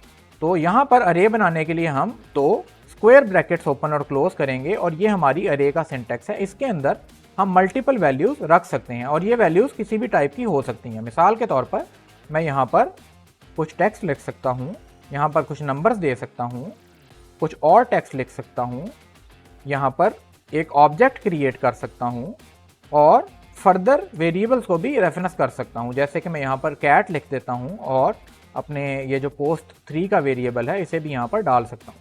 तो जो अरे की हमारी डेटा टाइप है उसका मकसद होता है मल्टीपल वैल्यूज को या आपके जो मल्टीपल डेटा चंक्स हैं उनको एक ही वेरिएबल में स्टोर करना। अब अगर हम इस अरे को लॉग करें तो आप देख सकते हैं कि हमारे पास यहाँ पर मल्टीपल जो डेटा की वैल्यूज हैं वो लिस्ट हो रही हैं। हर वैल्यू के अगेंस्ट उसकी एक इंडेक्स है जो कि नंबर से नज़र आ रही है और यहाँ नीचे हमें इसकी लेंथ 6 नज़र आ रही है। फर्दर अगर हम यहाँ नीचे देखें तो इसके जो प्रोटोटाइप है उसके आगे हमें ये ऑब्जेक्ट की जगह पर अरे के कीवर्ड्स नज़र आ रहे हैं। तो दोस्तों, ये जो लेंथ है ये बेसिकली नंबर ऑफ आइटम्स है जो कि हमें यहाँ पर नज़र आ रहे हैं कि हमारे पास 1 2 3 4 5 और 6 आइटम्स हैं। उसके बाद एक ऑब्जेक्ट की तरह आप इन वैल्यूज़ में से कोई वैल्यू डायरेक्टली एक्सेस भी कर सकते हैं और उसके लिए आपको उसका इंडेक्स यूज़ करना होता है। मिसाल के तौर पर अगर मुझे ये थर्ड जो वैल्यू है ये एक्सेस करनी हो तो जैसे एक ऑब्जेक्ट की एक प्रॉपर्टी एक्सेस करने के लिए हम ऑब्जेक्ट का नेम और उसके बाद डॉट की नोटेशन के बाद प्रॉपर्टी का नेम दे सकते थे, इसी तरह अरे में से एक स्पेसिफिक वैल्यू गेट करने के लिए हम उसकी इंडेक्स का यूज़ कर सकते हैं और ये इंडेक्स हमारी स्क्वायर ब्रैकेट्स में आती हैं। मिसाल के तौर पर मुझे अगर मोर टेक्स्ट की ये वैल्यू गेट करनी है और अपने कंसोल डॉट लॉग के जरिए लॉग करानी है तो मैं अरे 1 का नाम लिख के उसके आगे स्क्वायर ब्रैकेट्स ओपन करूंगा और इस आइटम की इंडेक्स दूंगा। और ये जो इंडेक्सेस होती हैं ये हमारी 0 से शुरू होती हैं, यानी कि जो हमारा पहला एलिमेंट है इसकी इंडेक्स 0 है। और यही चीज़ आप राइट साइड पर अपने लॉग में देख सकते हैं कि ये जो टेक्स्ट है इसकी इंडेक्स 0 है, उसके बाद 22 की इंडेक्स 1 है, और मोर टेक्स्ट जो कि बेसिकली थर्ड वैल्यू है हमारी अरे में, इसकी इंडेक्स 2 होगी। तो यहाँ पर अगर हम 2 लिखकर इसे सेव करें तो आप देख सकेंगे कि यहाँ पर मोर टेक्स्ट लॉग हो गया है। तो दोस्तों जावास्क्रिप्ट के जितने कॉन्सेप्ट्स हमने अभी तक कवर किए हैं, अगर इन्हीं कॉन्सेप्ट्स को हम सही से समझ लें तो हम कोई भी थर्ड पार्टी प्लगइन या विजेट अपनी वेबसाइट में यूज कर सकते हैं। अगर हम अपने इन एग्जिस्टिंग कॉन्सेप्ट्स को थोड़ा सा एक्सपेंड करें तो यहाँ पर हम देख सकते हैं कि हम अगर चाहें तो हम किसी भी फॉर्म का डेटा अपने वेरिएबल्स में सेव कर सकते हैं और किसी भी किस्म की फंक्शनैलिटी अपने फंक्शंस के जरिए परफॉर्म कर सकते हैं। इसी तरह अगर मैं चाहूँ तो इस वक्त यहाँ पर एक वेरिएबल बनाकर अपने HTML के पेज में से कोई भी एलिमेंट डेटा की फॉर्म में उस वेरिएबल में सेव कर सकता हूँ। और अगर हम एक स्टेप आगे बढ़ें तो ये काम हमारे लिए ऑलरेडी जावास्क्रिप्ट ने कर रखा है। तो दोस्तों जैसा कि हमने यहाँ पर कुछ वेरिएबल्स क्रिएट कर रखे हैं, इसी तरह कुछ वेरिएबल्स जावास्क्रिप्ट ने हमारे लिए ऑलरेडी क्रिएट कर रखे हैं। इन वेरिएबल्स में से एक ऐसा वेरिएबल है जो कि हम ऑलरेडी बहुत दफ़ा यूज़ कर चुके हैं और शायद आपने ये बात रियलाइज़ ना की हो, और वो वेरिएबल है कंसोल का वेरिएबल। तो दोस्तों कंसोल का ये वेरिएबल एक ऑब्जेक्ट है जो कि जावास्क्रिप्ट ने हमारे लिए ऑलरेडी क्रिएट कर रखा है और ये हमें हमारी डीबगिंग में हेल्प करता है। इस ऑब्जेक्ट के ऊपर लॉग का एक मेथड या फंक्शन है जो कि हम ऑलरेडी बहुत दफ़ा यूज़ कर चुके हैं, और इसका काम ये है कि इसे जो भी आर्ग्यूमेंट हम पास करते हैं ये इसे हमारे ब्राउज़र के लॉग में प्रिंट कर देता है। इसी तरह कुछ और वेरिएबल्स जावास्क्रिप्ट ने हमारे लिए ऑलरेडी क्रिएट कर रखे हैं जिनके अंदर हमारे इस पूरे डॉक्यूमेंट से रिलेटेड या इवन हमारी इस पूरी ब्राउज़र विंडो से रिलेटेड इंफॉर्मेशन मौजूद होती है। मिसाल के तौर पर अगर हमारे पास ये div का एलिमेंट यहाँ पर मौजूद है तो इसको हम इजीली अपनी जावास्क्रिप्ट में एक्सेस कर सकते हैं और ये हमें ऑब्जेक्ट्स की फॉर्म में मिलता है। आपको एक एग्जांपल देने के लिए मैं यहाँ पर console.log की एक स्टेटमेंट लिखूंगा और इसके अंदर एक वेरिएबल पास करूंगा जिसका नाम है डॉक्यूमेंट। तो दोस्तों ये एक ऐसा वेरिएबल है जिसमें आपके HTML डॉक्यूमेंट से रिलेटेड सारी इंफॉर्मेशन मौजूद होती है और ये वेरिएबल आपके लिए जावास्क्रिप्ट ने खुद क्रिएट कर रखा है। अगर हम इस लॉग का रिजल्ट देखें तो आप अपने कंसोल में यहाँ पर देख सकते हैं कि जब मैं इस वेरिएबल के रिजल्ट के ऊपर हवर करता हूँ तो ये लेफ्ट साइड पर हमारे पूरे पेज को सिलेक्ट कर लेता है।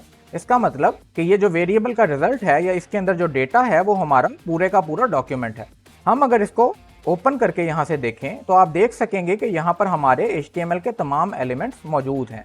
इसी तरह इस वेरिएबल के ऊपर डिफरेंट प्रॉपर्टीज और मेथड्स अवेलेबल हैं। इनमें प्रॉपर्टीज वैसे ही हैं जैसे कि हमने यहाँ पर कैट के अंदर कलर की एक प्रॉपर्टी बना रखी है, और मेथड यूजुअली ऑब्जेक्ट के अंदर जो फंक्शंस होते हैं उन्हें हम मेथड भी कह सकते हैं। तो हमारे पास यहाँ पर इस डॉक्यूमेंट के ऑब्जेक्ट पे डिफरेंट प्रॉपर्टीज और मेथड्स अवेलेबल हैं जो कि जावास्क्रिप्ट ने हमारे लिए खुद क्रिएट कर रखे हैं। तो मिसाल के तौर पर अगर मैं चाहूँ तो मैं अपने इनमें से किसी भी एलिमेंट को सिलेक्ट कर सकता हूँ।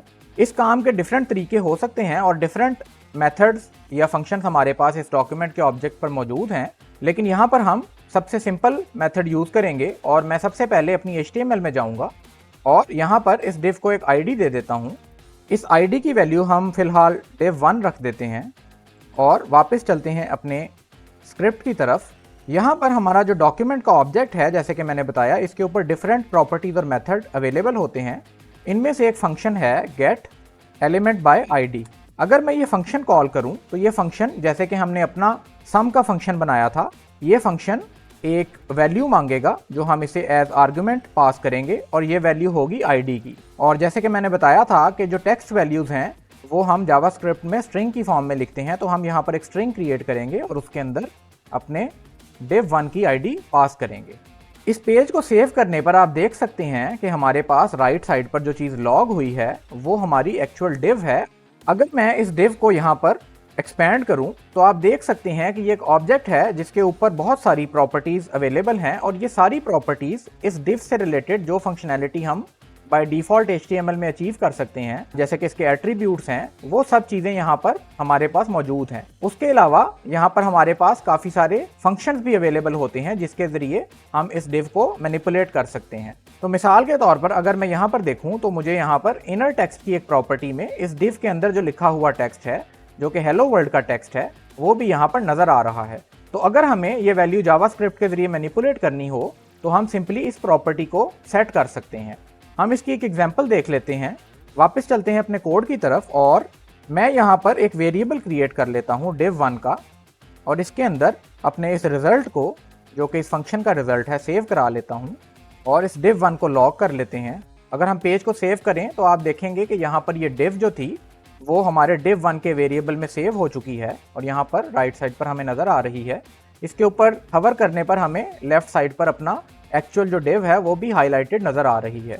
तो ये जो div1 का ऑब्जेक्ट है, मैंने आपको बताया कि इसके ऊपर div1 के ऊपर एक इनर टेक्स्ट की प्रॉपर्टी मौजूद है जो कि हमें यहाँ पर VS कोड सजेस्ट भी कर रहा है। हम इस प्रॉपर्टी को सिलेक्ट करेंगे और यहाँ पर आकर इसको, जैसे कि हमने ऊपर person.lastName को सेट किया था जो कि एक ऑब्जेक्ट था, हमने इसकी प्रॉपर्टी लास्ट नेम को सेट किया था, इसी तरह हम इस ऑब्जेक्ट की जो इनर टेक्स्ट की प्रॉपर्टी है उसे भी सेट कर सकते हैं। तो मैं यहाँ पर लिख देता हूँ my edited text। अब अगर हम इस पेज को सेव करें तो आप देख सकते हैं कि राइट साइड पर आपका ये टेक्स्ट अपडेट हो गया है।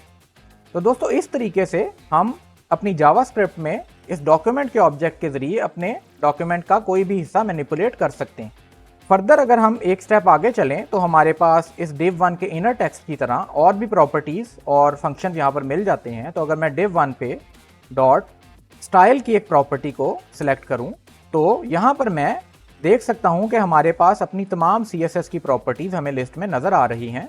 मैं यहाँ से बैकग्राउंड सेलेक्ट करके इसे कोई बैकग्राउंड भी दे सकता हूँ, जैसे येलो, और अगर मैं इस पेज को सेव करूँ तो आप देख सकते हैं कि राइट साइड पर हमारी जो div थी उसका बैकग्राउंड अब येलो हो चुका है। तो इस तरीके से हम देख सकते हैं कि हम अपने डॉक्यूमेंट के किसी भी पार्ट को जावास्क्रिप्ट में मैनिपुलेट कर सकते हैं। तो दोस्तों ये जो प्लगइन्स होते हैं यूजुअली ये यही काम करते हैं कि हमारे डॉक्यूमेंट के डिफरेंट एलिमेंट्स को जावास्क्रिप्ट के जरिए मैनिपुलेट करते हैं। और ये जितना नॉलेज हम यहाँ पर ले चुके हैं इसके जरिए हम अपने विजेट्स ना भी क्रिएट कर सकें तो जो third party pre created widgets और प्लगइन्स होते हैं उन्हें हम बड़ी आसानी से यूज कर सकते हैं। तो हम अब एक एग्जांपल यहाँ पर एक विजेट को यूज करने की देखेंगे, लेकिन उससे पहले मैं आपको जावास्क्रिप्ट यूज करने की जो सेकंड अप्रोच है, जो कि एक स्पेशल जावास्क्रिप्ट की फाइल के जरिए होती है, वो दिखा देता हूँ। उसके लिए हम अपने एक्सप्लोरर में चलेंगे और यहाँ एक नया फोल्डर क्रिएट कर लेते हैं। इसका नाम हम रख देते हैं JS, जो कि जावास्क्रिप्ट के लिए है, और यहाँ पर एक नई फाइल क्रिएट कर लेते हैं। इसका नाम हम रख लेते हैं jsintro.js, और ये JS इसकी फाइल की एक्सटेंशन है जो बताएगी कि ये एक जावास्क्रिप्ट फाइल है। हम इस फाइल को सेव कर लेते हैं और अपनी इस HTML में जो हमने स्क्रिप्ट टैग्स के दरमियान में सारा कोड लिखा था वो यहाँ से कट करके इस jsintro.js फाइल में मूव कर देते हैं। अब हम यहाँ पर जो स्क्रिप्ट है उसके अंदर src के एट्रीब्यूट में जाएंगे, जैसे कि इमेज का src एट्रीब्यूट होता है जिसका मतलब सोर्स होता है। इसके अंदर हम अपनी जावास्क्रिप्ट की फाइल का पाथ देंगे और इस पेज को सेव करेंगे। तो जैसे ही मैंने इस पेज को सेव किया और इस सोर्स को अपनी जावास्क्रिप्ट की फाइल का लिंक दिया तो आप देख सकते हैं कि वापस हमारे सारे लॉग्स और ये जो स्टाइलिंग चेंजेस थे ये यहाँ पर अपीयर हो गए हैं, लेकिन इस बार ये हमारी एक्सटर्नल जावास्क्रिप्ट फाइल से आ रहे हैं। इस जावास्क्रिप्ट को अपनी एक डेडिकेटेड जावास्क्रिप्ट की फाइल में मूव करने का एक फ़ायदा ये भी हुआ है कि अगर आप यहाँ पर नोट करें तो ये जो हमारे लॉग्स थे अब ये हमें एग्जैक्टली बता रहा है कि ये किस लाइन से लॉग आ रहा है। मिसाल के तौर पर ये जो हमारे पास div लॉग हो रही है ये हमें यहाँ पर राइट साइड पर अगर आप देखें तो बता रहा है कि jsintro.js की लाइन 120 से ये लॉग आ रहा है। और अगर हम अपनी फाइल की लाइन 120 पर जाएं, जो कि VS कोड में आपको लेफ्ट साइड पर लाइन नंबर्स में नज़र आ सकती है, तो यहाँ से ये लॉग आ रहा है। इसके ज़रिए आपको अपने लॉग ट्रेस करना भी आसान हो जाता है। तो दोस्तों अब हम मूव करते हैं एक प्रैक्टिकल विजेट यूज़ करने की तरफ और हम एक जावास्क्रिप्ट का प्लगइन अपने इस पेज में यूज़ करेंगे। तो दोस्तों आप देख सकते हैं कि अपने ब्राउज़र में मैंने एक लिंक खोल रखा है जो कि मैं आपको इस वीडियो के डिस्क्रिप्शन में दे दूंगा। ये एक जावास्क्रिप्ट बेस्ड मॉडल लाइब्रेरी है जिसका नाम tingle.js है। हम इसे अपने डेमो के लिए यूज़ करेंगे और इसके लिए आप अगर नीचे आएँ तो यहाँ पर आपको डॉक्यूमेंटेशन यहाँ पर मिल जाएगी। मैं अपने पेज को मैक्सिमाइज कर लेता हूँ ताकि इसे देखना थोड़ा आसान हो सके। तो आप देख सकते हैं कि जो भी जावास्क्रिप्ट के इस तरह के प्लगइन्स होते हैं उसके अंदर यूजुअली आपको इसकी इंस्टॉलेशन और इसके यूजेज की इंफॉर्मेशन मिल जाती है और जो कुछ भी यहाँ पर आपको नजर आएगा वो चीज़ें हमने ऑलरेडी कवर कर ली हैं। और अगर आप इस मॉडल को यहाँ से रिव्यू करना चाहें कि ये काम कैसे करता है तो यहाँ पर आप देख सकते हैं कि हमारे पास कुछ डेमोज यहाँ पर मौजूद हैं। तो अगर हम इस सिंपल मॉडल बटन को क्लिक करें तो ये कुछ इस तरह का मॉडल हमारे लिए क्रिएट कर देगा। इसकी इंस्टॉलेशन के सेक्शन में अगर हम आएँ तो आप देख सकते हैं कि यहाँ पर बावर और npm के ज़रिए इस प्लगइन को इंस्टॉल करने की इंस्ट्रक्शंस दी गई हैं। ये दोनों ऑप्शंस हमारे प्रोजेक्ट के लिए ठीक नहीं हैं क्योंकि इनके ज़रिए प्रोजेक्ट ज़रा डिफरेंट तरीके से सेटअप होता है। हम जो तरीका फॉलो करेंगे वो इस बेसिक डाउनलोड का है, तो हम इसको यहाँ से डाउनलोड कर लेते हैं। तो दोस्तों इस डाउनलोडेड जिप फाइल को मैंने अपने प्रोजेक्ट के JS के फोल्डर में शिफ्ट कर लिया है और यहाँ पर हम इसे एक्सट्रैक्ट कर सकते हैं क्योंकि ये एक जिप फाइल है। आप देख सकते हैं कि ये फोल्डर हमारे प्रोजेक्ट के अंदर एक्सट्रैक्ट हो चुका है और यहाँ पर एक फोल्डर क्रिएट कर दिया गया है जिसका नाम tingle-master है। अगर हम इसे ओपन करें तो यहाँ पर एक और फोल्डर है और इस फोल्डर के अंदर बेसिकली एक डिस्ट का फोल्डर है।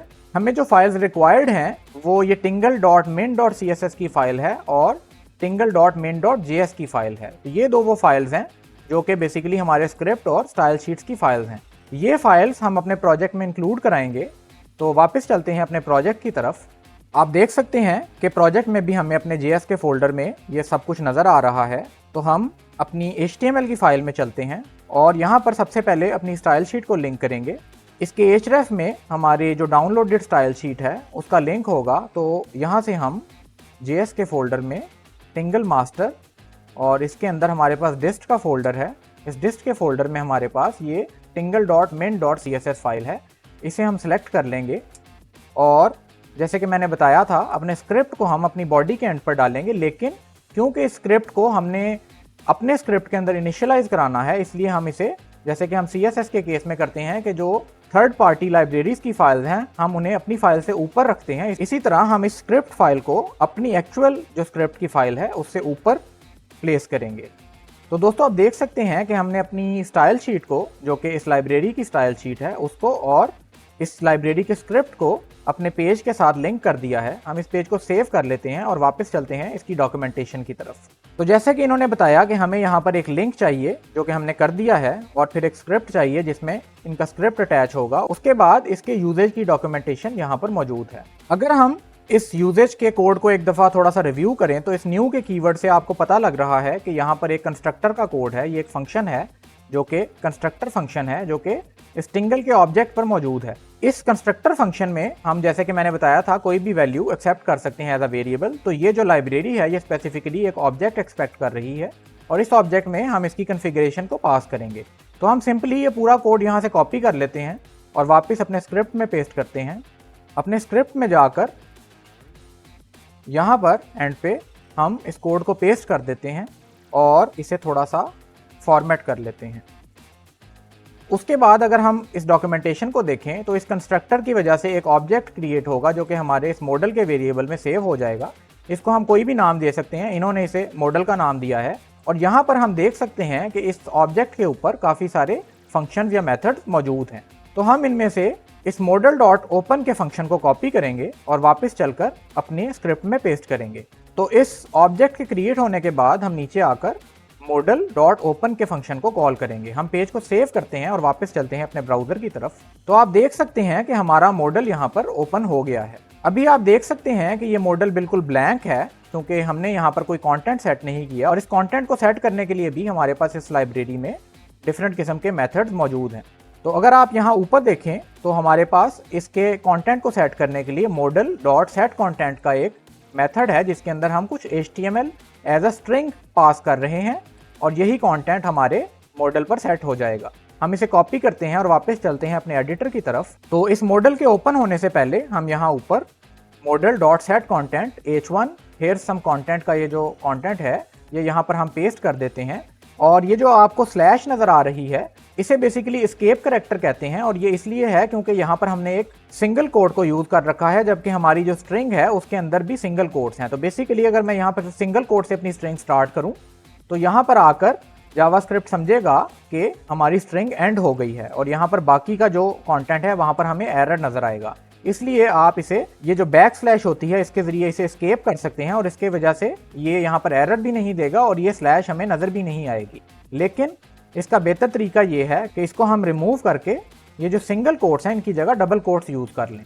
तो अब हमारी बेसिकली जो स्ट्रिंग है वो डबल कोट्स में है तो इसके अंदर हम सिंगल कोट को बगैर किसी प्रॉब्लम के यूज कर सकते हैं। हम इस पेज को सेव करते हैं और वापस चलते हैं अपने ब्राउजर की तरफ। तो आप देख सकते हैं कि हमारा H1 कंटेंट यहाँ पर नजर आ गया है। इसी तरह अगर आप इस डॉक्यूमेंटेशन को फॉलो करें तो आप देख सकते हैं कि बड़े इजी तरीके से आप इस प्लगइन को यूज कर सकते हैं। यहाँ पर अगर आप नीचे आए तो आपके पास सारी ऑप्शंस CSS की क्लासेस जिनको टारगेट करके आप अपनी स्टाइलिंग कर सकते हैं। उसके अलावा यहाँ पर सारे जो फंक्शंस हमारे पास इस मॉडल के अवेलेबल हैं वो यहाँ पर लिस्टेड हैं। तो इस तरह जो अच्छे कॉमन प्लगइन्स हैं उनके अंदर आपको डॉक्यूमेंटेशन में जो कुछ भी आपको चाहिए वो यहाँ पर मिल जाएगा। इस टॉपिक को रैप अप करने से पहले इस तरह के प्लगइन्स को यूज करने का एक और तरीका मैं आपको बता देता हूँ कि इस किस्म की जो लाइब्रेरीज होती हैं या थर्ड पार्टी प्लगइन्स होते हैं उनको यूजुअली आप इस तरह या तो डाउनलोड करके लोकली इन फाइल्स को सेव करके अपने प्रोजेक्ट के साथ लिंक कर सकते हैं, या दूसरा तरीका ये होता है कि जावास्क्रिप्ट के और CSS के प्लगइन्स के लिए हमारे पास CDNs अवेलेबल होते हैं। तो दोस्तों अगर आपको याद हो तो जब हमने गूगल फॉन्ट्स यूज किए थे तो हमने उसके लिए गूगल फॉन्ट्स की वेबसाइट से जो एक्सटर्नल उनका अपना जनरेटेड लिंक था उसको यूज किया था, बजाय इसके कि उस फॉन्ट को डाउनलोड करके अपने प्रोजेक्ट में as a local library use करें। और उसकी चंद वजह मैंने आपको उसी वीडियो में बताई थी कि इन एक्सटर्नल लिंक्स के जरिए इन लाइब्रेरीज को यूज करना ज़्यादा एफिशिएंट होता है। तो उस फॉन्ट्स के केस की तरह ये जितने भी जावास्क्रिप्ट के प्लगइन्स और CSS की लाइब्रेरीज होती हैं इनके लिए भी हमें एक्सटर्नल होस्टेड लिंक्स मिल जाते हैं। और ये लिंक्स यूजुअली CDN वेबसाइट्स पर होते हैं जिन्हें हम कंटेंट डिलीवरी नेटवर्क कहते हैं। और ये फास्ट सर्विंग वेबसाइट्स होती हैं जो कि इस तरह के कंटेंट को एक एफिशिएंट तरीके से हमारी वेब पेज पर डिलीवर कर सकते हैं। तो यूजुअली मेरी कोशिश यही होती है कि मैं इन लाइब्रेरीज को डाउनलोड करके यूज करने की बजाय इनके जो एक्सटर्नल CDN के लिंक्स हैं वहां से यूज करूं। तो इस स्पेसिफिक लाइब्रेरी को अपने CDN से यूज करने के लिए हम सिंपली यहाँ पर डॉक्यूमेंटेशन में ढूंढ सकते हैं कि अक्सर आपको लाइब्रेरीज में यहाँ पर CDN लिंक्स मिल जाएंगे, लेकिन यहाँ पर हम देख सकते हैं कि इस लाइब्रेरी का कोई CDN लिंक यहाँ पर अवेलेबल नहीं। तो आप सिंपली गूगल पे एक सर्च कर सकते हैं जिसमें आप लाइब्रेरी का नाम और आगे स्पेस डाल के एक CDN लिखकर सर्च कर सकते हैं। और यहाँ पर आपको ये कुछ कॉमन CDN की वेबसाइट्स हैं जैसे कि CDN.js है, ये CDN.pkg है, ये आपको लिंक्स यहाँ पर मिलेंगे। आप इस वेबसाइट को खोल लें और यहाँ पर आपको इसकी जो JS फाइल है और जो CSS फाइल है उनके लिंक्स मिल जाएंगे।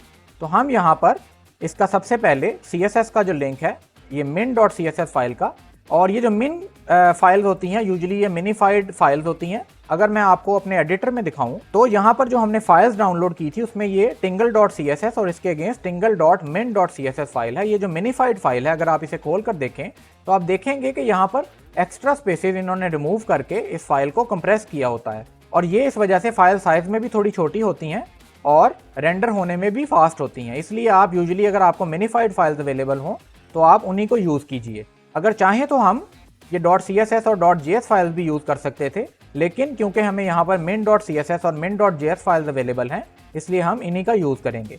तो वापस चलते हैं अपने CDN की साइट की तरफ, और यहाँ पर जैसे मैंने बताया आप देख सकते हैं कि आपके पास tingle.min.css अवेलेबल है। तो यहाँ पर हम इस कॉपी URL के लिंक को क्लिक करते हैं और वापस चलते हैं अपने एडिटर में। यहाँ आकर हम अपने जो jsintro.html है उसमें इस href को अपने CDN के लिंक से रिप्लेस कर देंगे, और इसी तरह हम इस tingle.min.js फाइल का लिंक कॉपी करेंगे और अपने स्क्रिप्ट के टैग में इसका लिंक यहाँ से अपडेट कर देंगे। वापस एक दफ़ा अपने ब्राउज़र में चलते हैं और आप देख सकते हैं कि यहाँ पर हमारी वेबसाइट उसी तरह मौजूद है। और अगर मैं एक दफ़ा इस पेज को रिफ्रेश करूँ तो आप शायद नोट करेंगे कि जैसे ही हमारा पेज लोड होता है और हमारा स्क्रिप्ट हिट होता है तो पेज लोड होने के बाद ये मॉडल को ओपन कर देता है। तो अब जबकि हमने CDN के लिंक्स यूज़ कर लिए हैं तो अगर आप चाहें तो आप अपनी इन JS फाइल्स को डिलीट भी कर सकते हैं क्योंकि अब ये यूज़ नहीं हो रही, लेकिन मैं फ़िलहाल इन्हें रेफरेंस के लिए यहीं रखूँगा। तो दोस्तों इस वीडियो को कंक्लूड करने से पहले कुछ लास्ट चीज़ें मैं यहाँ पर डिस्कस करूँगा जो कि आपको आपके इन थर्ड पार्टी प्लगइन्स के यूज़ में हेल्प करेंगी।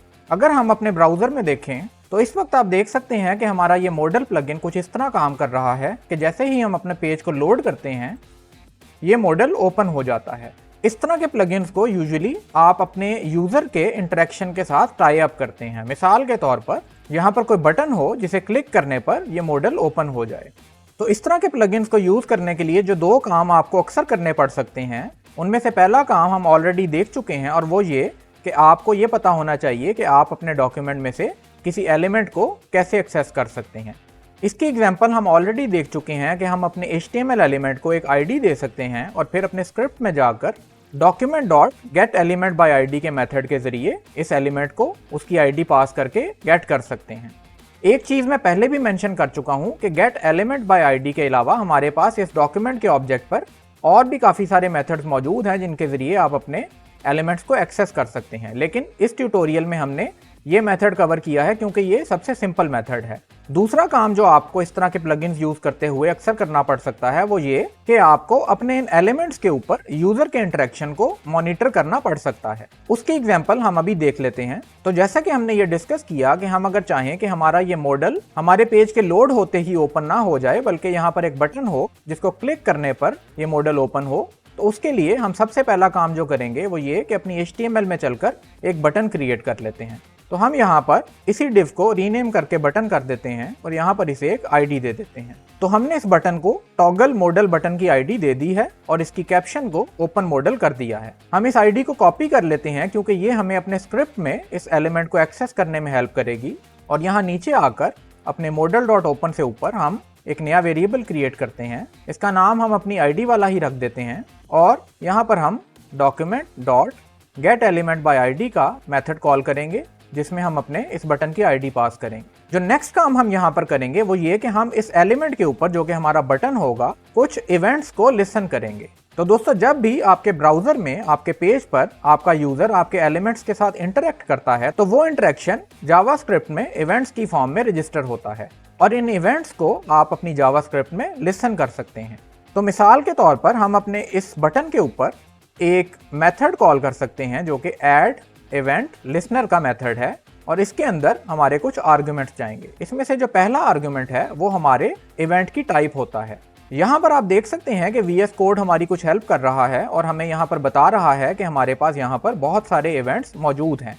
ये सारे इवेंट्स वो इंटरेक्शंस हैं जो कि यूजर आपके पेज के साथ कर सकता है। यहाँ पर हम जिस इवेंट में इंटरेस्टेड हैं वो क्लिक का इवेंट है, यानी कि जब हमारा यूजर हमारे इस बटन के ऊपर क्लिक करेगा तो हम यहाँ पर एक फंक्शन पास कर सकते हैं जो फंक्शन हमारे लिए हमारा ये इवेंट लिसनर कॉल करेगा। यहाँ पर हम एक फंक्शन बनाएंगे और ये फंक्शन क्योंकि हम एज एन आर्ग्यूमेंट पास कर रहे हैं और जैसा कि मैंने बताया था कि हम अपने आर्ग्यूमेंट्स को वैल्यूज उसी तरह पास करते हैं जैसे कि हम एक वेरिएबल को वैल्यू पास कर सकते हैं और हम ऊपर देख चुके हैं कि हम एक वेरिएबल को एक फंक्शन भी पास कर सकते हैं। अगर हम ऊपर देखना चाहें तो यहाँ पर ये जो sum2 का वेरिएबल था इसको हमने एक फंक्शन पास किया था। इसी तरह हमारे पास जो इस ऐड इवेंट लिसनर का सेकंड आर्गुमेंट है उसे हम एक फंक्शन पास करेंगे और ये वो फंक्शन होगा जो कि इमीडिएटली अभी यहाँ पर कॉल नहीं होगा, बल्कि जब ये इवेंट रेज होगा या आपका यूजर आपके इस एलिमेंट पर क्लिक करेगा तब ये फंक्शन हमारे लिए हमारा ये ऐड इवेंट लिसनर खुद ब खुद कॉल करेगा। फिलहाल हम यहाँ पर console.log की एक स्टेटमेंट लिख देते हैं कि बटन वॉज क्लिक्ड। इसे सेव करते हैं और अपने ब्राउजर की तरफ चलते हैं। यहाँ पर आप देखेंगे कि अगर मैं अपने इस बटन को क्लिक करूँ तो यहाँ पर लॉग में हमारे पास राइट साइड पर हमारा ये इवेंट रजिस्टर हो रहा है और यहाँ पर आपको ये काउंटर नजर आ रहा है। उसकी वजह यह है कि ये हमारी सेम स्टेटमेंट बार बार लॉग हो रही है, तो हमारी स्पेस को बचाने के लिए हमारा कंसोल इसे सेम लाइन में ही प्रिंट कर रहा है और साथ ही साथ ये बता रहा है कि ये इतनी बार क्लिक हुआ है। अब हम वापस चलते हैं अपने एडिटर की तरफ और हम देख सकते हैं कि हमारे इस बटन को क्लिक करने पर यह फंक्शन कॉल होगा और इस फंक्शन में जैसा कि हम देख चुके हम कोई भी फंक्शनैलिटी स्टोर कर सकते हैं और वो फंक्शनैलिटी model.open को कॉल करना भी हो सकती है। अब अगर हम अपने इस पेज को सेव करके ब्राउजर की तरफ चलें तो जैसे ही हम इस बटन को क्लिक करेंगे हमारा ये मॉडल ओपन हो जाएगा। तो दोस्तों, ये था हमारा जावास्क्रिप्ट का एक क्विक इंट्रो। जैसे कि मैंने बताया था कि जावास्क्रिप्ट एक बहुत बड़ा सब्जेक्ट है और उसको एक वीडियो में कवर करना पॉसिबल नहीं है और होपफुली इसके लिए मैं फ्यूचर में एक डेडिकेटेड ट्यूटोरियल सीरीज क्रिएट करूंगा। लेकिन फिलहाल इस वीडियो का मकसद ये था कि आपको उतने टूल्स बता दूं जिसके जरिए आप थर्ड पार्टी जावास्क्रिप्ट प्लगइन्स या विजेट्स को अपनी वेबसाइट में आसानी से यूज कर सकें। नेक्स्ट वीडियो में हम अपने FAQs के सेक्शन में एक अकॉर्डियन विजेट का यूज करेंगे जो कि अगेन एक जावास्क्रिप्ट बेस्ड लाइब्रेरी होगी और इसके जरिए हम इसकी और प्रैक्टिस कर पाएंगे। उम्मीद है आपको ये वीडियो पसंद आई होगी। अगर आपने ये चैनल अभी तक सब्सक्राइब नहीं किया तो प्लीज़ इसे सब्सक्राइब कर लीजिए और अगर वीडियो पसंद आई हो तो इसे लाइक और शेयर करना मत भूलिएगा। Till next time, this is practical Dave signing out.